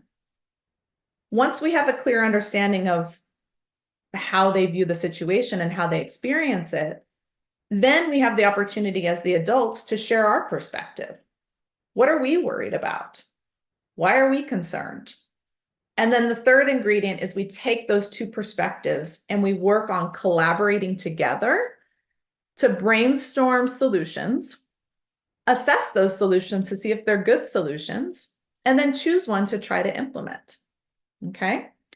We follow this order in seeking to understand the kid's perspective first is because that is regulating. That's calming for them to feel heard and to feel like their experience is important. Most of the time, when we engage with kids to try to talk with them about what's going on, we as the adults are very trained to share our concern or perspective first, which usually leads the kid to feel more dysregulated or unsafe, which means that they actually don't hear our concern first, and sometimes they end up shutting down in that interaction with us. So that's why it's important. That's what's different about our approach, is that we are understanding the kid's perspective first.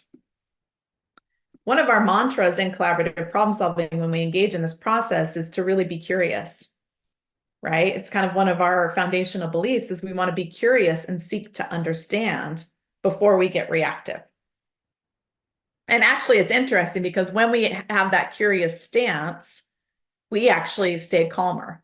When we understand behavior as skill-based, we actually stay calmer, right? It helps us stay more regulated as the adults because we're less likely to take those behaviors personally or think that they're doing something to us on purpose. Okay, so in that first ingredient of the empathize ingredient, Danny, I love your enthusiasm in the chat. Thank you. I appreciate that. In the empathize ingredient, our goal is to gather information from the young person to better understand their perspective and to also have them feel understood. Those are important because it's hard to talk about things that are difficult for us. So we have to help them feel calm or feel safe to be able to talk about those things.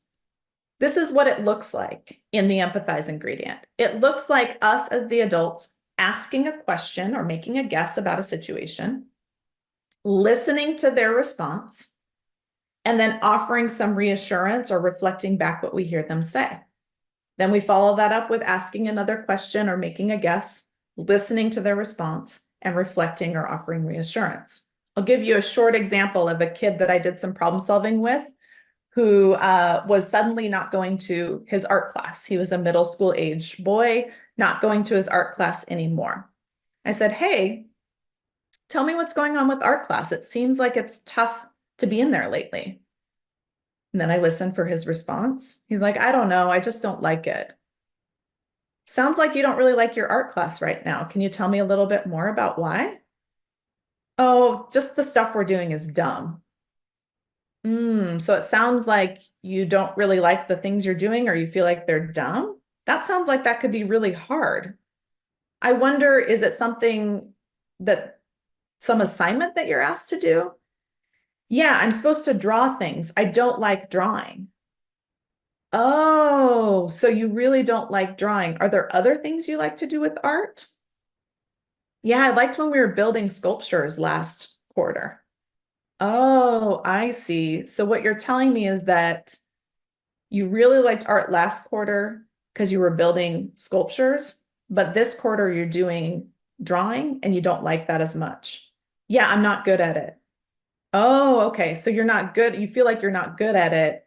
And so that makes it really hard to be there. Yeah, I don't want to be there. Okay. So that's kind of I'm going to pop out of that. That's kind of what that can look like, right? Asking questions and then offering some reflection so that they know that you heard them. Yes, absolutely, Candace. You do see a lot of motivational interviewing with the active listening component of this. Absolutely. I've heard other people say that as well. So when we're doing that first ingredient of Plan B, and we're seeking to understand their perspective, that engagement together is helping to model and have them practice building their language and communication skills and their emotion and self-regulation skills. So embedded in this relational exchange is skill building practice for the student, as well as skill building practice for us as the adults. Oh, Liza, that's a great question. I will answer that in just a moment. I think it's going to come up with some of the implementation stuff, but if I don't flag it, please remind me, okay? The next component is presenting our concern as another perspective, right? Once I summarize what his perspective was, I might share my concern. And I'm worried that, when you're not in class and you're around the building, you might be distracting other kids from their learning, right? That might be my concern. Or my concern might be something around, and when you're not in class, you're not building your skills to get better at some things that are more challenging for you, right? So notice how I'm not saying like, how do we get you better at being in class? I'm addressing a deeper concern that I have about his learning or the learning of others for kids. When I do that second ingredient and share my perspective, he's working on practicing on his social thinking skills as well as his emotion and self-regulation skills. And then we're going to finish up the plan B with collaboratively brainstorming and assessing solutions that address both sets of concerns. So what that looks like is putting his concern back out on the table, my concern back out of the table, and then giving him a chance to try to come up with solutions. Any solutions that we put out there, we also have to test by saying, does this solution meet your perspective? Does it meet my perspective? Is it doable? Is it realistic? Or will it bring up any other concerns if we put it into action? Okay. And that helps us choose good solutions to try. And then after that, we say, okay, we're going to try this solution.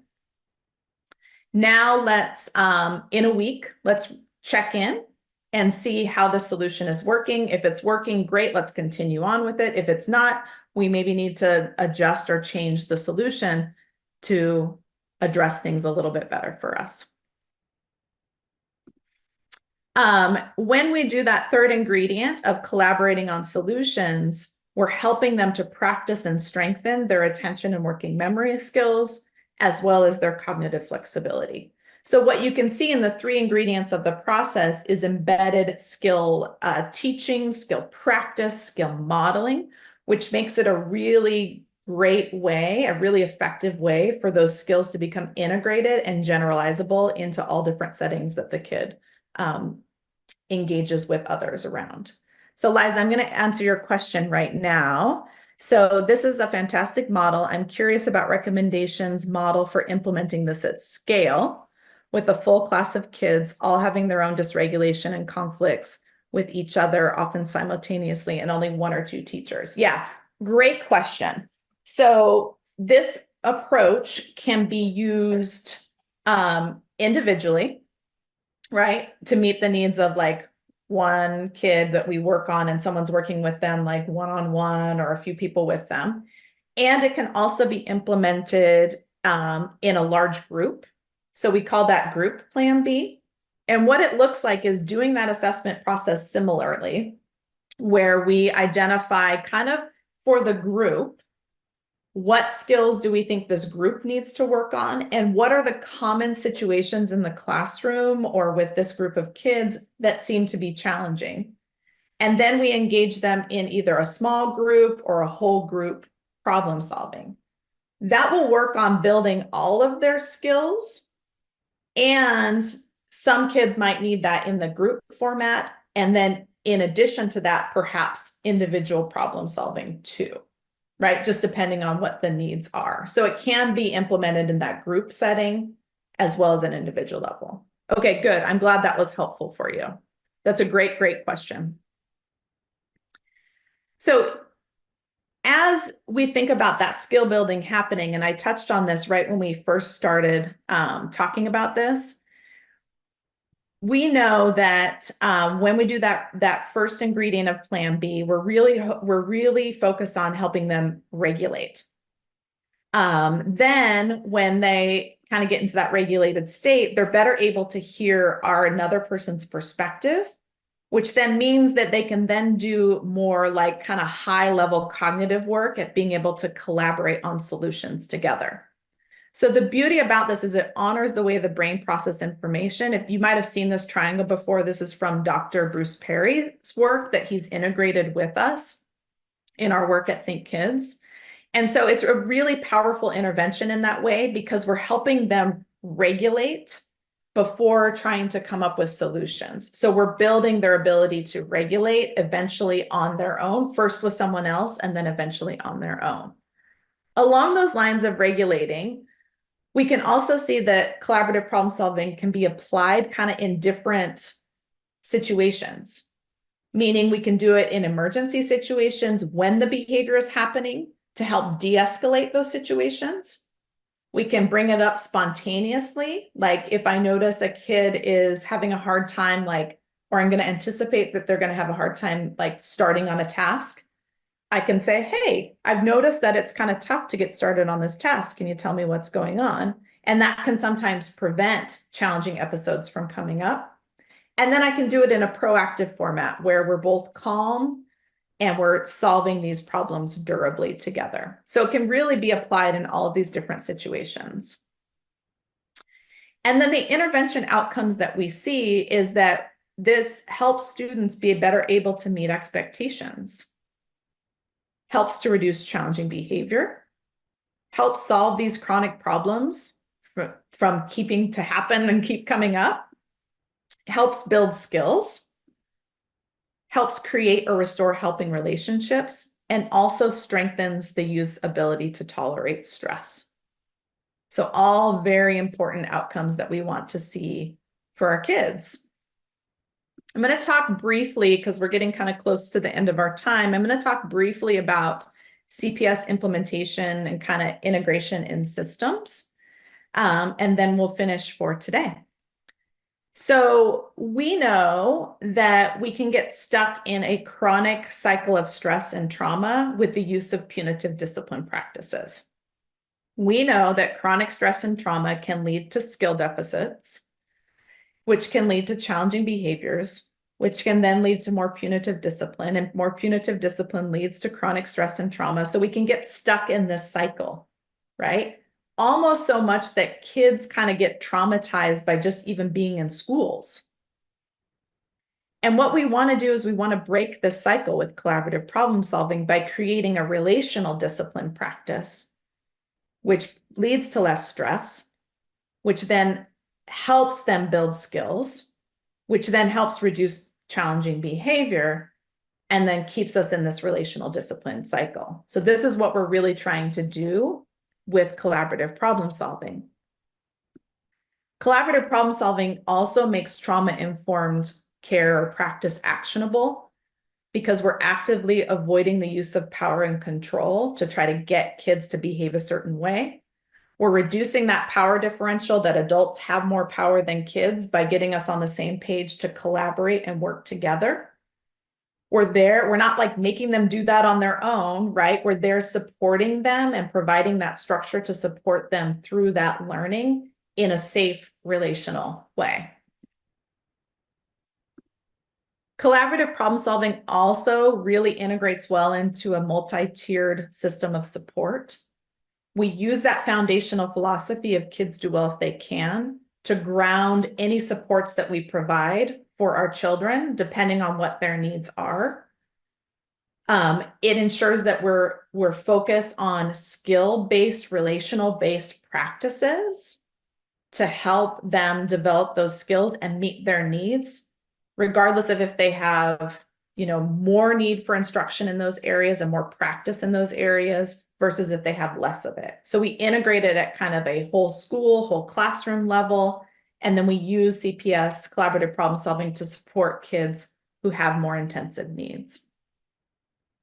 Collaborative problem solving also aligns with CASEL, the big five that we have in CASEL, and is social emotional learning. Okay, so we are actively doing social emotional learning when we're doing collaborative problem solving. We have a lot of evidence in the schools that we've worked with that collaborative problem solving is an evidence-based intervention. I'm going to kind of showcase this school that I've worked with over the last 5 years and continue to work with. What they saw is one elementary school implemented collaborative problem solving and the other schools did not.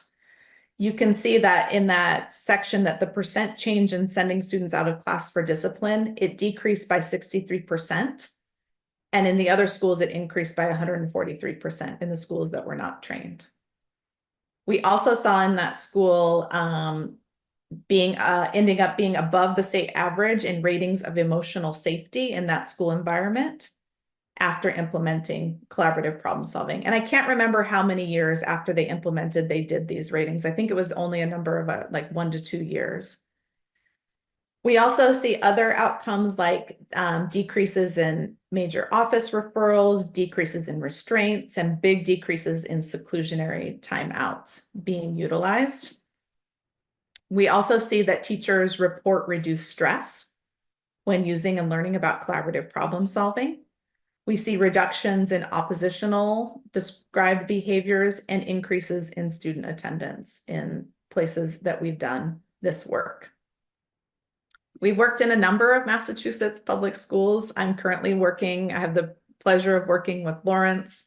I worked with Worcester over a number of years. So we're really doing a lot of work in Massachusetts schools right now to try to get this implementation happening to have a more positive impact on families and kids. And when we think about kind of learning collaborative problem solving and what we offer from Think Kids, we offer professional development for people to learn how to use the approach. We offer coaching to help people be able to build their skills and troubleshoot how to do this. And then we also offer implementation consultation. When we come in and work with the school, we don't want it to just be a training and then something that goes away. We really want to support our schools to be able to implement and sustain a practice like this to continue to have these types of positive impacts, because we really believe that kids deserve to have this type of relational teaching, and that adults deserve to have the skills to know how to do this type of work and feel effective in working with kids. Okay, I know I'm running right up to time. Please know, I put my email here on the slides. I am always open to people reaching out to me with questions, to talk through things. We can schedule time to talk it through, a Zoom call or something like that. So please, if you want more information or you have more questions, reach out to me via email. I'm always happy to talk more with people about it. And I just really appreciate you being here and the time to listen to this information and to take it in. So thank you, all of you, for being here.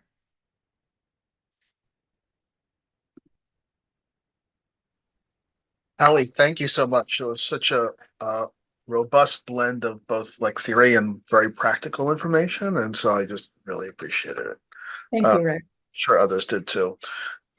So we're going to go to the final session that we have, which is going to be led by Meri Viano.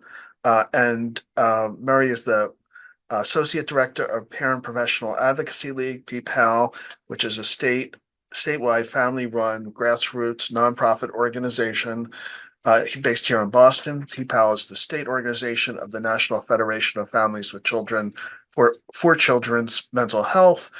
Meri has worked there with PPAL for 20 years. She has both living and lived experience in raising her children with significant needs, and is the parent of 3 young adults and is raising a grandson.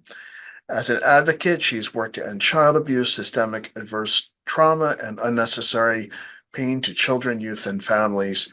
And in 2023, Meri was recognized with the National Reclaiming Children Award. So thank you very much, and the floor is yours. Awesome. Thank you, Rick. Can you hear me okay? I just want to check my sound. Okay, great. So thank you. I know we're getting towards the end of the day of an amazing conference, and really recognize that we're not closing out until 5 o'clock, so we're going to dive in here. If you're not familiar with PAL, I'm just going to give you a few quick things about who we are, but I'm going to also introduce someone that's not directly going to be doing the training with me, but is in the room with us, that will be in the chat to be able to support you. So Rick really kind of talked about who I am and kind of what the connection is. You know, one of the things I will tell you with PAL is that we walk it every day. We walk the situation of having children with significant needs and often have unique, and I really like, Haley, how you had approached, right, individualizing and meeting young people where they're at. Every family is different as well, and family meaning the makeup of caregivers. Candice Gabri is also in the room. Like I mentioned, she's a mom of 5 amazing young children. She's got 3 teens in her life right now, and then 2 little ones. She also is a person with lived and living experience. And she is specifically here with me because we do a lot of conversation on our juvenile justice work of keeping children out of kind of the school to prison pipeline. And I'm not going to specifically talk about that, but as we talk about restraints and seclusions and what's happening, it's really important to know that the trauma that continues to happen, young people respond in different ways, and often they go into the systems that aren't there to actually deal with mental health, deal with trauma, deal with different learning, and often arrive in the court, which is not treatment. So we're going to just kind of talk about that as well. PAL is a statewide family-driven nonprofit organization. The most important thing to know, like I said, about this peer-to-peer connection is that everyone on our staff has lived experience and different experience of what they've gone through, from anywhere from housing needs to navigating the schools to having the conversations. And we're also super diverse with both languages, culture, religion, and experiences, like I've mentioned. I'm excited to be with you because I want to give you also some new perspectives of what PAL with other family organizations are also looking at. And if it's of interest with you, we can dive into that a little bit more. Like I mentioned, our organization, we can support all families, and we kind of put 0 to 26 plus because, and you've heard sort of, different pieces of this today, brain development right now nationally has been recognized that the brain is not fully developed until age 28.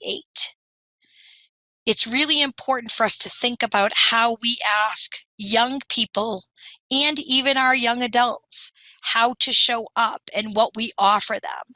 So again, going back to, Haley's comment on, and I know the comments of motivational interviewing, but collaborative problem solving, we've often have to change to meet people where they're at and how we communicate with them, right? How we support them, how we have that connection. Everything we do at PAL is free for families. We do not take insurance. This is a big surprise for people.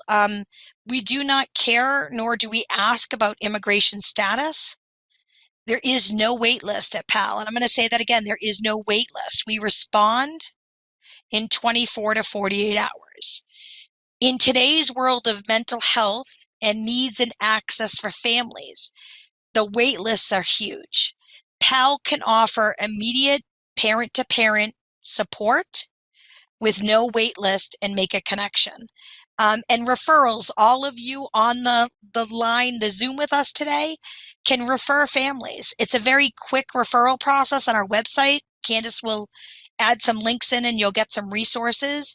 But just remember, sometimes when you're sitting with a family, if you're given the okay to refer them to us, we really ask that they have made the decision to be referred, and you can do the referral directly over them with literally 3 to 4 questions. So we will be there. I'm not going to get into all of the services that PAL does because I really want to dive into this lens from what we're seeing on the ground, from what families are telling us. And I will also tell you that PAL is in the national conversation of ending restraints and seclusions. So our objectives within this hour is to really understand the parent-family lens within schools, keeping experience and risks in the forefront of the connection. I've got some acronyms here. We're going to talk about ACE, ACE, ACE, A-S-E, and PACE, P-S-E, and we're going to talk about, and I'm going to explain what those acronyms mean as we go into this. You heard from Emily this morning as a keynote that really shifting pain to advocacy, right? We need to end this. It's been too long and things have been getting worse in restraint and seclusion, and we need to stop it. We need the professionals and the families to partner together to stop where we are in restraints and seclusions. Another piece that PAL talks about that can be uncomfortable, but we need to make comfortable in a conversation is truly understanding the risk and where the data shows for suicide. And we're going to talk a little bit about suicide prevention as well. And then the last thing we're going to end with, and I'm totally welcome to an interactive chat box of asking questions, is that family experience. And we're going to highlight what we see from families that maybe don't identify as white, have a different culture, and or the vast communities and districts across the state. So let's jump in. When we talk about the lens and what families are given, we know that the evaluations and supports in schools are necessary. We hear from families where they have asked in school districts for help in testing, maybe not using the word testing or evaluations, and they're often talked out of it, right? This is a behavioral issue. This is just a child not following the schedule. They really can do the work, and maybe there's adjectives like lazy, right? Class clown, but there's not a connection to doing those actual evaluations.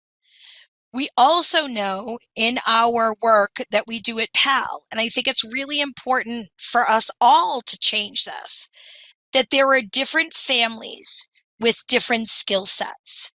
We do not look at families as being dysfunctional. We do not look at young people as waking up and wanting to, quote unquote, be a behavioral problem. Children have situations that are happening that create maybe behaviors or function of behaviors that happen. So one of the things that we do, but we really need to stop and think about, what is the skill set that the family has? What are their backgrounds? What is the connection?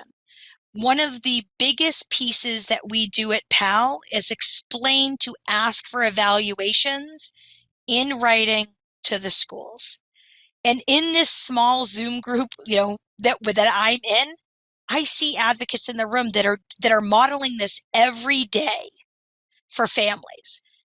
We know even at PAL, when a family brings a letter and asks for an evaluation, often they're talked out of it and said, we don't need the letter. We really don't think this is it. We had several families call where they went to school and asked for an evaluation, and the school said, we actually don't do evaluations for special education. It's not accurate, right? We are giving the acronym and the teaching to all families that FAPE, free and appropriate public education, and what that lens is, and what that experience and how to both document, but to ask for the needs that you have. Another thing that we've really noticed because I understand that we're in what we would call at PAL kind of a mental health crisis in our state. And we're hearing from school personnel, and we're working close with DESE, and we are working close with many school districts. But the understanding of how young people are showing up. We often are having conversations to say, where can we pause and look at what's happening versus going down to another area and either pushing them out, having unnecessary restraints, unnecessary seclusions, and what are we going to do to actually have functional behavioral intervention plans or behavior intervention plans, right? What can we do together?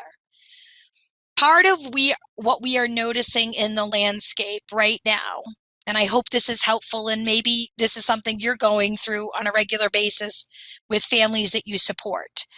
It is really hard for families and schools if we don't understand the learning styles or the programs that are being used. So I often say, and I'll just give an example outside of schools, my kids needed therapeutic support. There were many modalities that were used in therapy for my children. Oftentimes, my children were talking in ways as they were being taught with different modalities, but I wasn't at the table, right? So whether it's PBIS, collaborative problem solving, families should be connected in the forefront of the modality that the schools are using. A concern for PAL is that school districts, and I would say this is a concern for the advocate component of what's happening in education, and advocates that are helping both on the special education end, but also advocates that are helping kids that are unfortunately getting child requiring assistance or CRAs, that we're noticing that the families don't understand the modality that the schools use. Now, I want to pause and say that the student handbook is sent home. And if you're a family of maybe 3 kids like me, I will admit, I glanced through it. I tried to understand it. I went to how to call out attendance and what was sick. And often I would look at the behavioral component, but I didn't really understand it. We want schools and families to partner on both individuals' learning styles and what's different, but also those different pieces that are happening from school district to school district that is complicated. The other piece that we're asking for in family and school partnership is if there are challenging behaviors, there's a function to every behavior. And let's meet, and I love what Guy Stevens said this morning, the child is having a hard time. They're not bad children, right? We need to meet in that place where we're trying to figure out what's happening.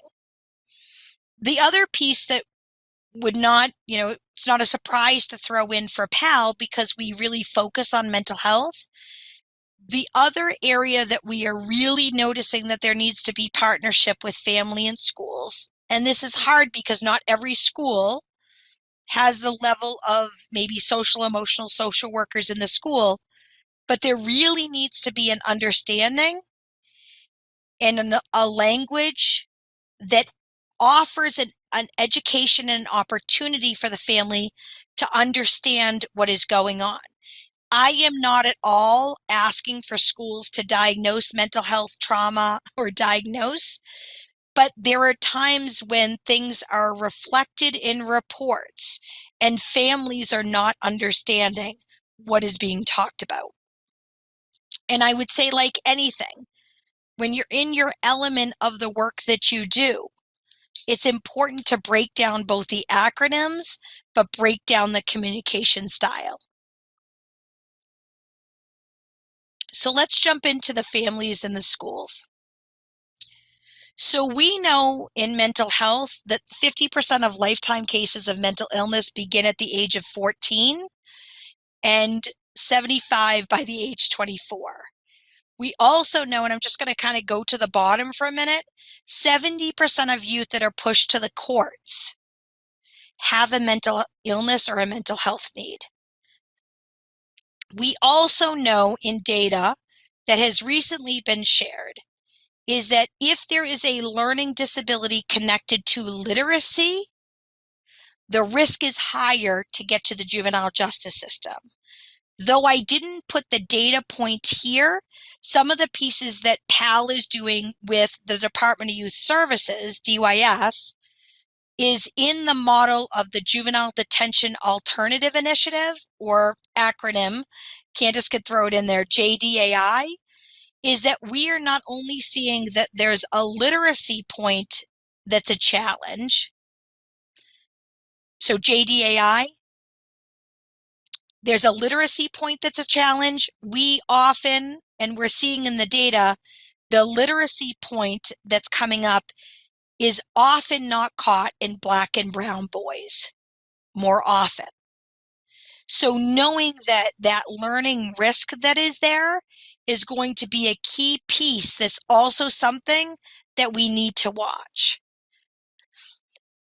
Trauma and traumatic situations that come up, and I know you heard about this morning with Guy Stevens. Hallie touched on it. Others have touched on it. It's not one single life event, right? Honestly, it could be ongoing. It could be one point that happened. We know and we're hearing that the unsettledness of what's going on in schools is creating more and more challenges and not only challenges, but outbursts, I guess I would say, because you can't deal with what's happening in the schools. The majority of the calls related to schools for PAL are related to bullying, not learning or understanding, the challenges of ratio with staff has impacted how young people feel and families feel that the supervision's happening. And then we've also had conversations of the violence either in the community or in the school. And then the last thing that I would like to say before we move on to the next slide that I think you're going to be interested in the next few slides is traumatic grief. The traumatic grief or grief that has happened in COVID and has not been addressed is being studied by universities right now in Texas on if we do not deal with this in young people and adults, what will the impact bring?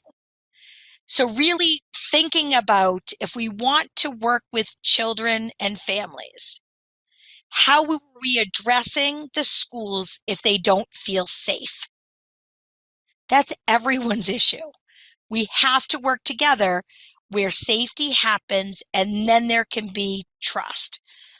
And I like what Guy Stevens said about the 3 R's: relationship, relationship, relationship, right?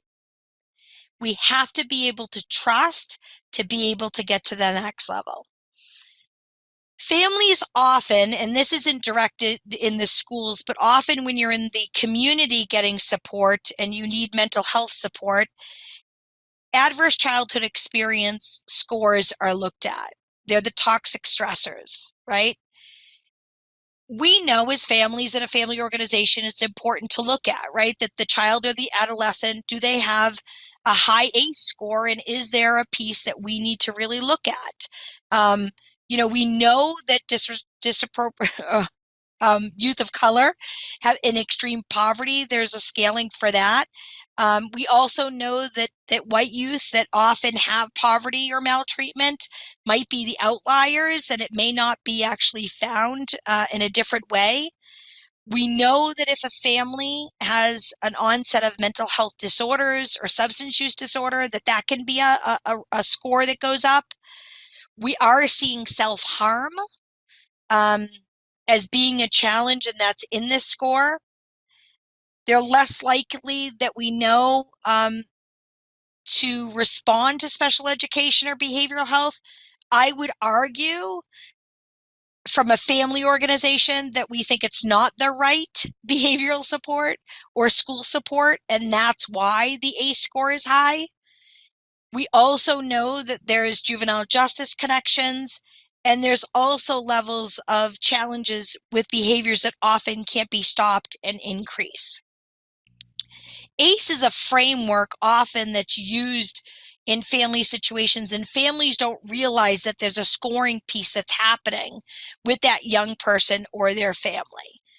We want to educate the family that this is something important to look at, but we also want to talk about the positive experiences so that we can talk with families on the opportunity to shift it.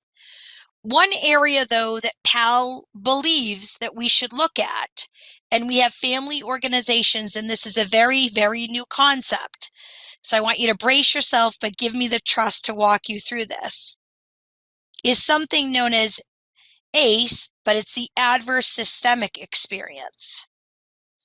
Family organizations in Wisconsin, Washington State, and Tennessee have been working and looking at the adverse system experience, and can this be also a beginning conversation so that you understand how parents and youth feel that have been treated or treated wrongly within care.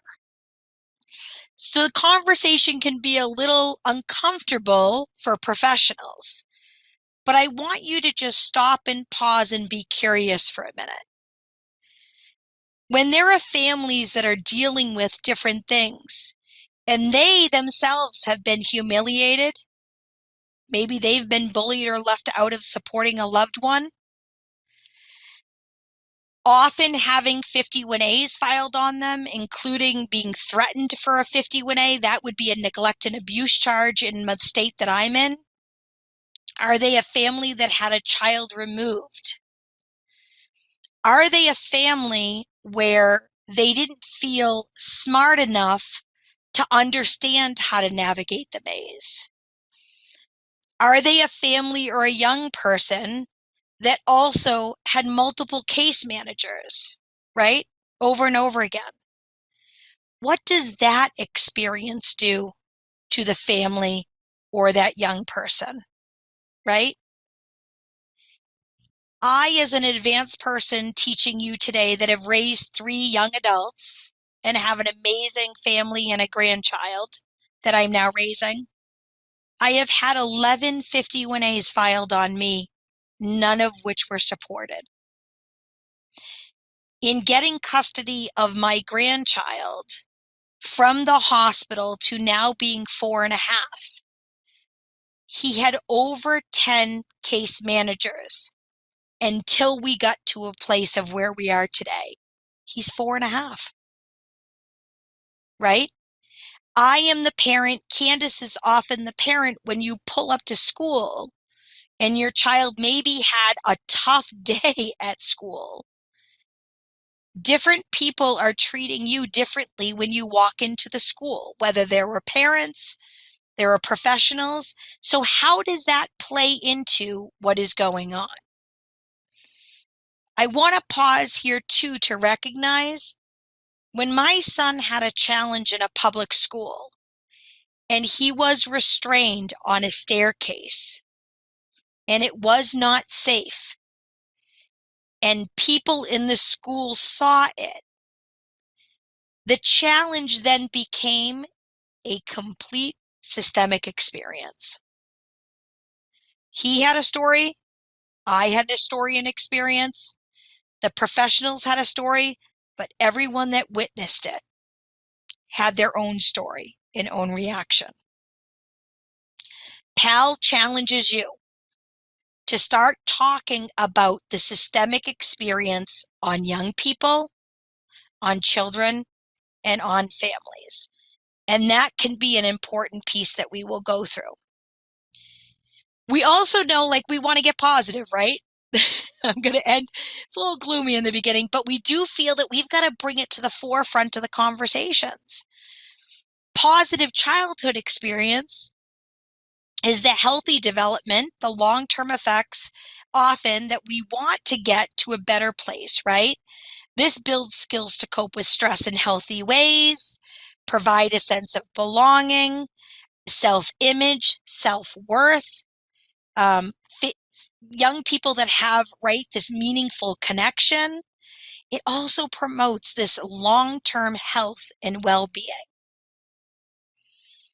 It is really hard to see young people when they have talked to me about their experiences of either restraint or seclusion, what that self-image and self-worth looks like.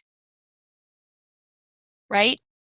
Hallie gave it an excellent example that I want to just bring up again about the kid, right? Didn't like to draw. What were they going to do? Having those curious questions, using the approach of collaborative problem solving to dive into that a little bit more. We've got to stop in the moment, but you have to build the relationship with these young people first. It can't be reactive and it can't be punishment, because reactive and punishment equals pain. It equals trauma, right? It's not helpful, it's hurtful, and it ends up having a long impact that we've got to get away from. There's a lot of youth that are in crisis today. They're in crisis at schools, they're in crisis at home, they're in crisis when they go to clubs at schools. We really need to think about what is going on under the surface. And I love this image from Parents with Connection, because what are the challenges right now? Our calls of basic needs at PAL have gone up tremendously. Making sure food is on the table, that people have jobs, that there's housing, right? What is happening with that? The need for connection. I know for myself, my circle of support feels to be a little bit more virtual and by text than having the level of connection that I used to have. I'm absolutely getting there, but for families that haven't had that level of connection, it's a huge problem. What is the sadness? A big reminder for me too, and again, I'm not playing the the medical person here today, but we have to also look at physical needs and the medical needs of young people. We have more children and families that are calling with eating disorders.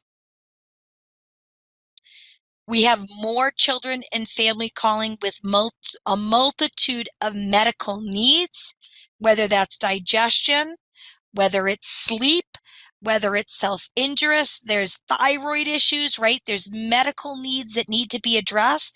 That is all going to change the function of behavior of a young person.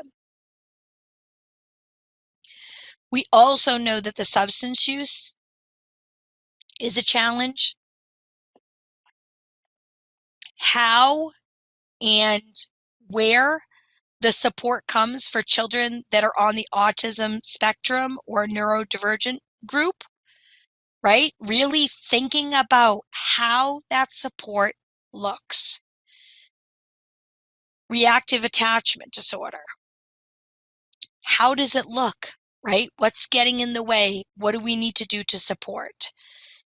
Off the charts, I would say the calls that we're getting for young people that are in school that are up to probably age middle school is the levels of anxiety. How are we dealing with the anxiety that is showing up for these young people? So that's just a little bit of a snapshot, but I really think that what we're trying to do is to have the pause, have the conversation, and try to figure out, what do we as adults need to do to help the children that are having a hard time? So I really love what Guy Stevens had said with that. Another piece that PAL is also really looking at is shifting pain to advocacy. As Rick had mentioned, I have been with PAL for a little over 20 years, and I have been involved in conversations in restraint and seclusions, and I am extremely surprised that we are still using rooms that are the size of a broom closet in public schools. What are we doing to end the seclusion so that these opportunities and this level of direction is stopped? I also would say that it's not often in the conversation when families know of schools where the quote unquote cool down room is, and often it's called a sensory room. I would question the size of the rooms. We encourage families to ask questions, to show up, and to take pictures. Where is the location my kid is going to take space? We lead from a lens of what is helpful versus what is harmful philosophy. That language came from Youth Move National, which is our young peer-to-peer connection, Youth Move Massachusetts, to really stop and pause to think about what is working and what is not working. One of the things I will say that if you are supporting families, whether you're a lawyer, an advocate, you're a school personnel, you work in a mental health facility, whoever's on screen with me, it is often not discussed with families of where their children go if they need to cool down. So we're reminding families to ask, what are the locations? And we're telling families to see the locations. When and how families find out is another critical area for PAL. We have noticed that families actually find out about restraint and seclusions from their children themselves. There are locations, whether it be group care or schools, that are calling the parents first. I'm not putting everyone in a bucket, but there is a higher majority of parents that are not communicated by schools on restraint and seclusions, and we want to work with DESE to make that differently. We also know that who the family works with in those situations, often there's not a choice. And we would tell families again, and basing it off of relationship and trust, that the personnel that is connected to that young person, how are they trained? Are they trained through CPI? Are they trained through collaborative problem solving first and then get to a level of CPI? I'm going to go back to asking the schools themselves, what are the modalities you use to prevent and eliminate restraints and seclusions in your school? The other component that we think and we've seen worked really well within school districts is a philosophy of restorative justice. Working with conflict in a different way to both meet people, young people where they're at, but the second piece is also to work with the adults of where they are. As adults, we need to admit when we make mistakes with young people, just as much as the young person needs to learn and do something differently. The restorative justice practices that happen within schools is different across the landscape in our state and additional states across the country. So really gearing towards where is the opportunity, if there was to have a restraint or a seclusion, where that young person and that family heal. More and more what PAL is seeing, and you may be seeing this as well, is that when there is a situation, and I think this came up in what Emily had talked about, young people are afraid. It doesn't feel safe to go back. They've had an experience that they can't get out of their head, right? So meeting young people also where they're at, but having the conversation also of what they need. One piece that I'll also say here, which I think is an important piece, and Jenny, I will give an example of restorative justice. That's a great idea. But one piece that I also want to say here is when a parent or caregiver receives the call to talk about what happened in the restraint and seclusion, there needs to be a connection of a check-in after you've told that parent. Again, we want to get to a place of eliminating, but if and when it does happen, if it was to happen, hearing how your child was restrained and what happened or secluded is extremely traumatizing for a caregiver to hear. So what I have seen that has worked well, both personally and with families that I have supported, is that a mental health professional or guidance counselor or whomever within that school will check in with the family the next day to then reconnect of, did you want to talk about what happened?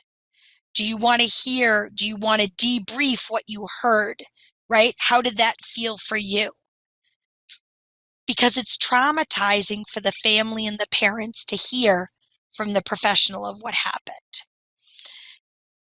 So in the restorative, and I can send out a link to the group, and hopefully it will come out as well, but we'll send that out. Restorative justice practice, the examples that we've seen, number one is there's like any school, right? There's a philosophy that it's been bought in, that it's going to happen across the board within a school or a school district.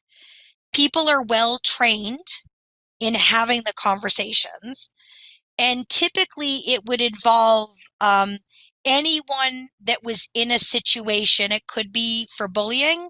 It could be for being separated. So it may not get to a level of restraint, but I would say that if you needed to be walked out of a classroom with having hands-on, we know that that's a restraint, right? And it would have the people that were involved with a trainer sitting down to talk about what happened, how did it make you feel, what are we going to do to really meet in the middle of this experience? We often see that if there's a bullying situation, and I struggle with using the word victim, and I know that when bullying happens, there is a victim, and I struggle with that because with my kids with their mental health needs, they could be the bully and the victim in the same day. So when two parties have had a situation, sit down and have a trained person that is trained in restorative justice, I would say it's a level of mediation and healing that can happen so that the experience doesn't go into causing trauma and problems to your self-worth, to your self-image. But there's this conversation that we're in this together and we're all human beings.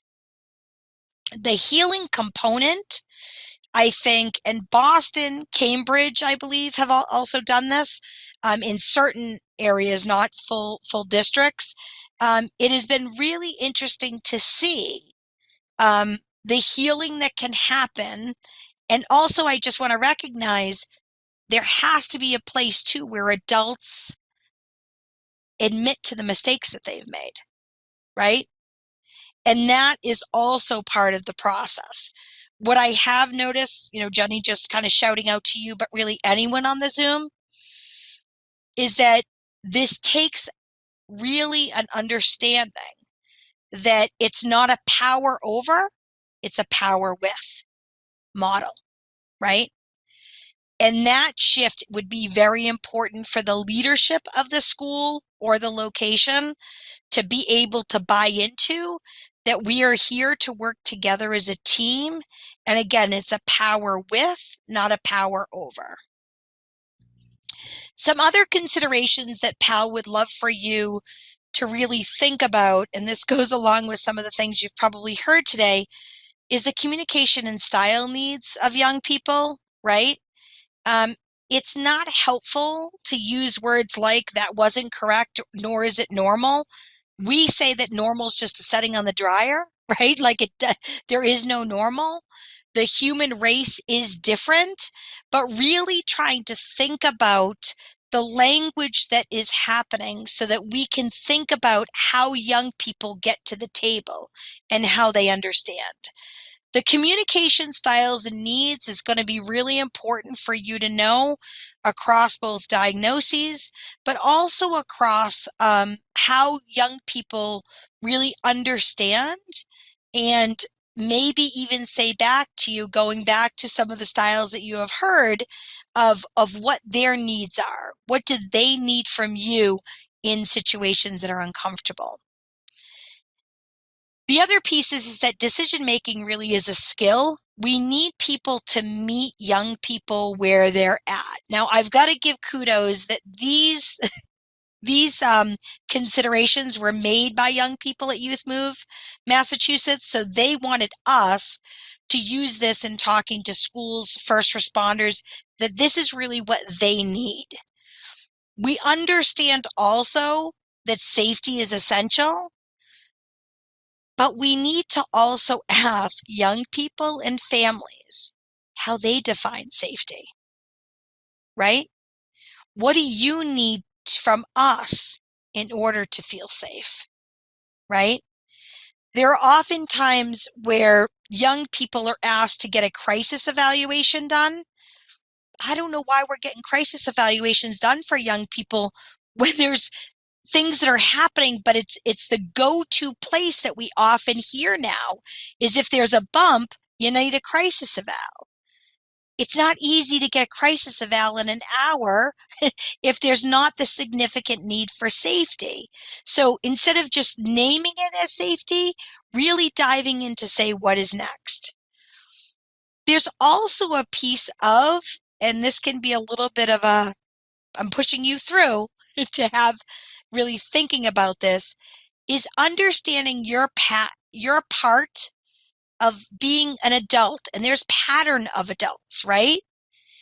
If youth have not had the experience or young people have not had the experience of adults showing up in a different way, it's going to take time for trust, where I always go back to whatever modality you're going to use.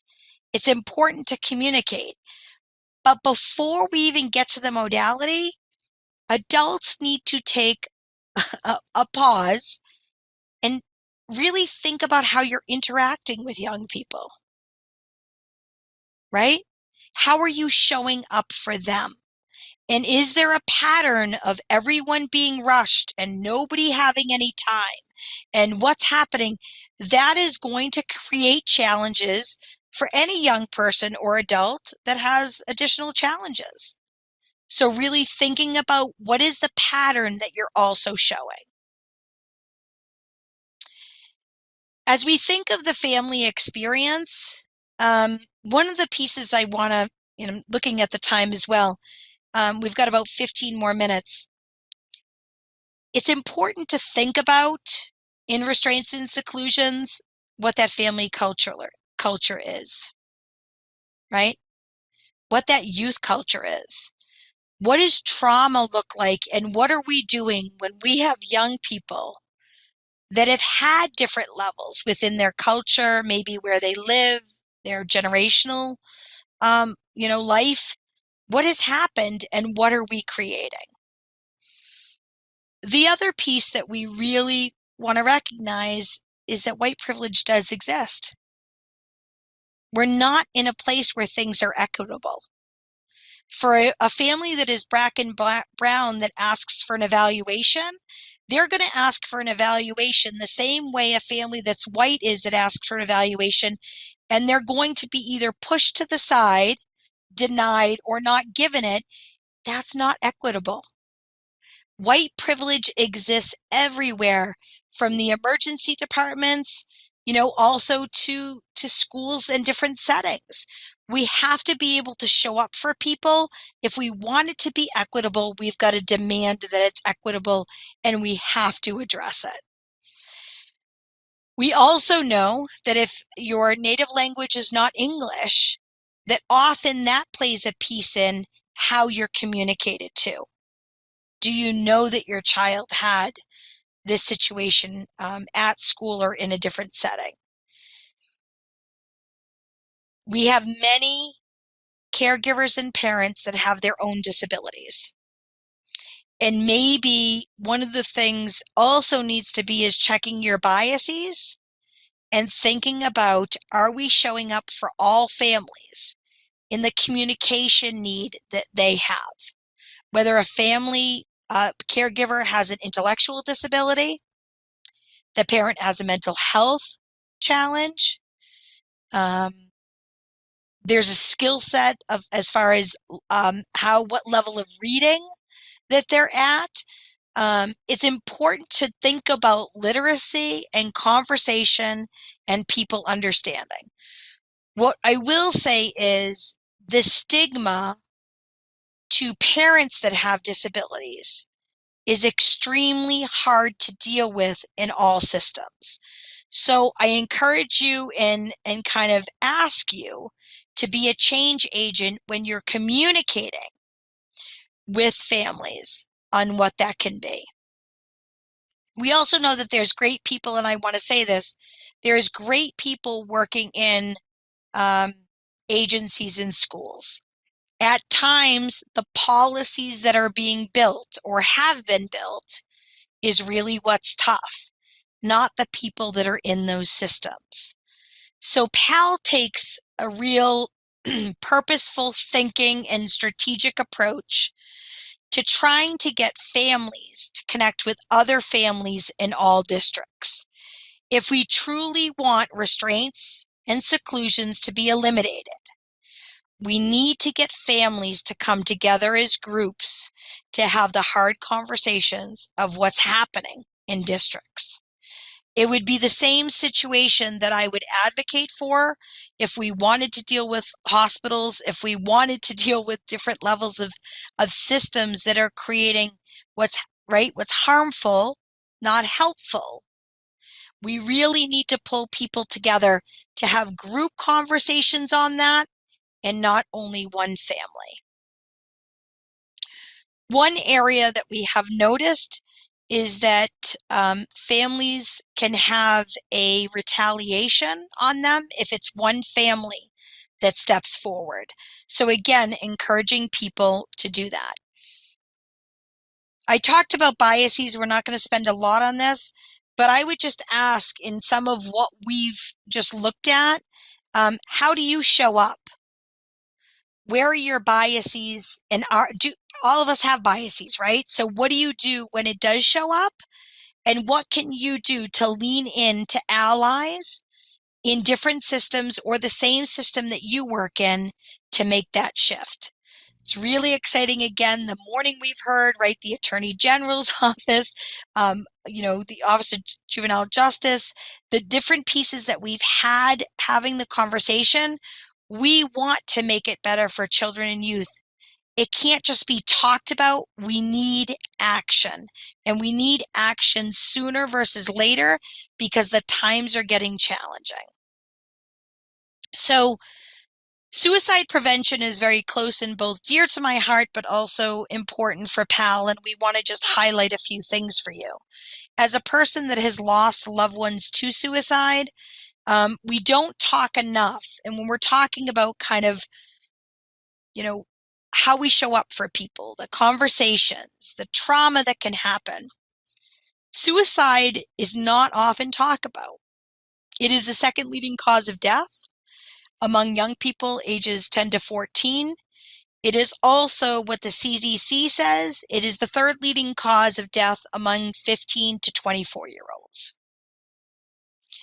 It is significantly higher for young people that identify as lesbian, gay, bisexual, transgender, queer, and questioning. In Massachusetts, it is still the second leading cause of death. We have to have the conversation. We've got to talk about the risks that are there for young people and for families. And just wanted to make, again, another ask that if you're dealing and you're supporting or you're a family that has a child that has significant needs, to really think about and safeguard and educate and talk about suicide.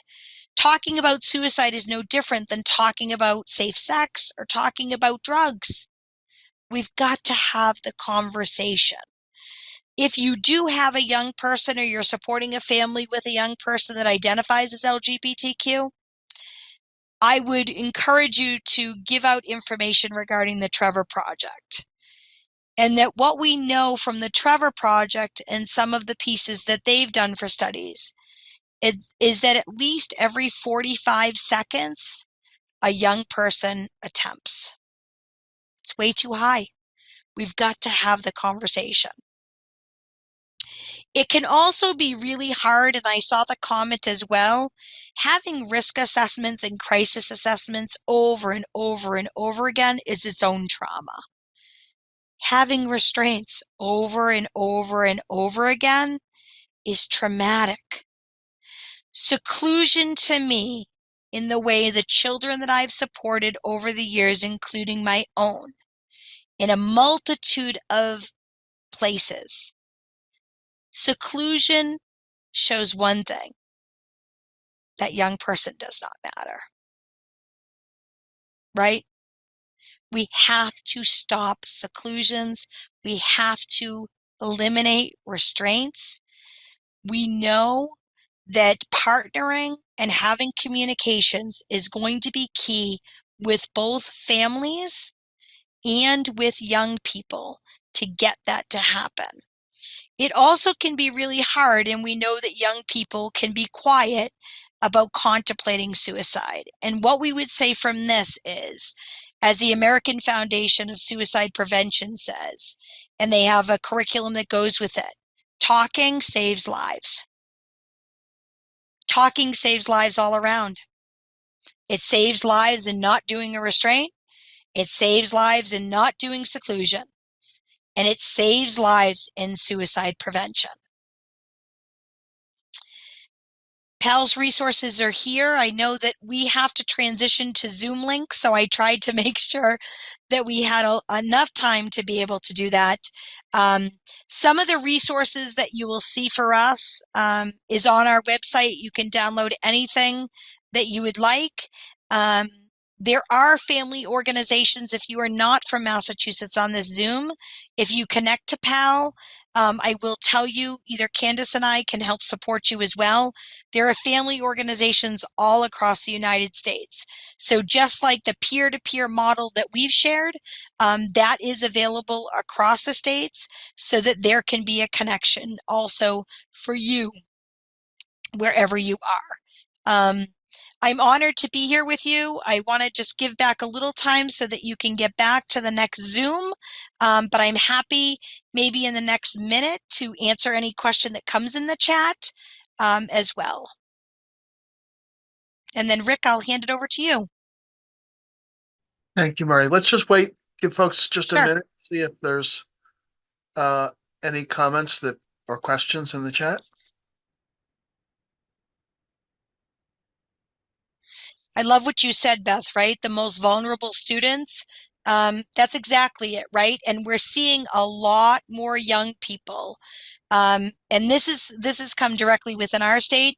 Young people that weren't identified as having struggles after COVID, there's a lot more students and young people that are in that place of struggling.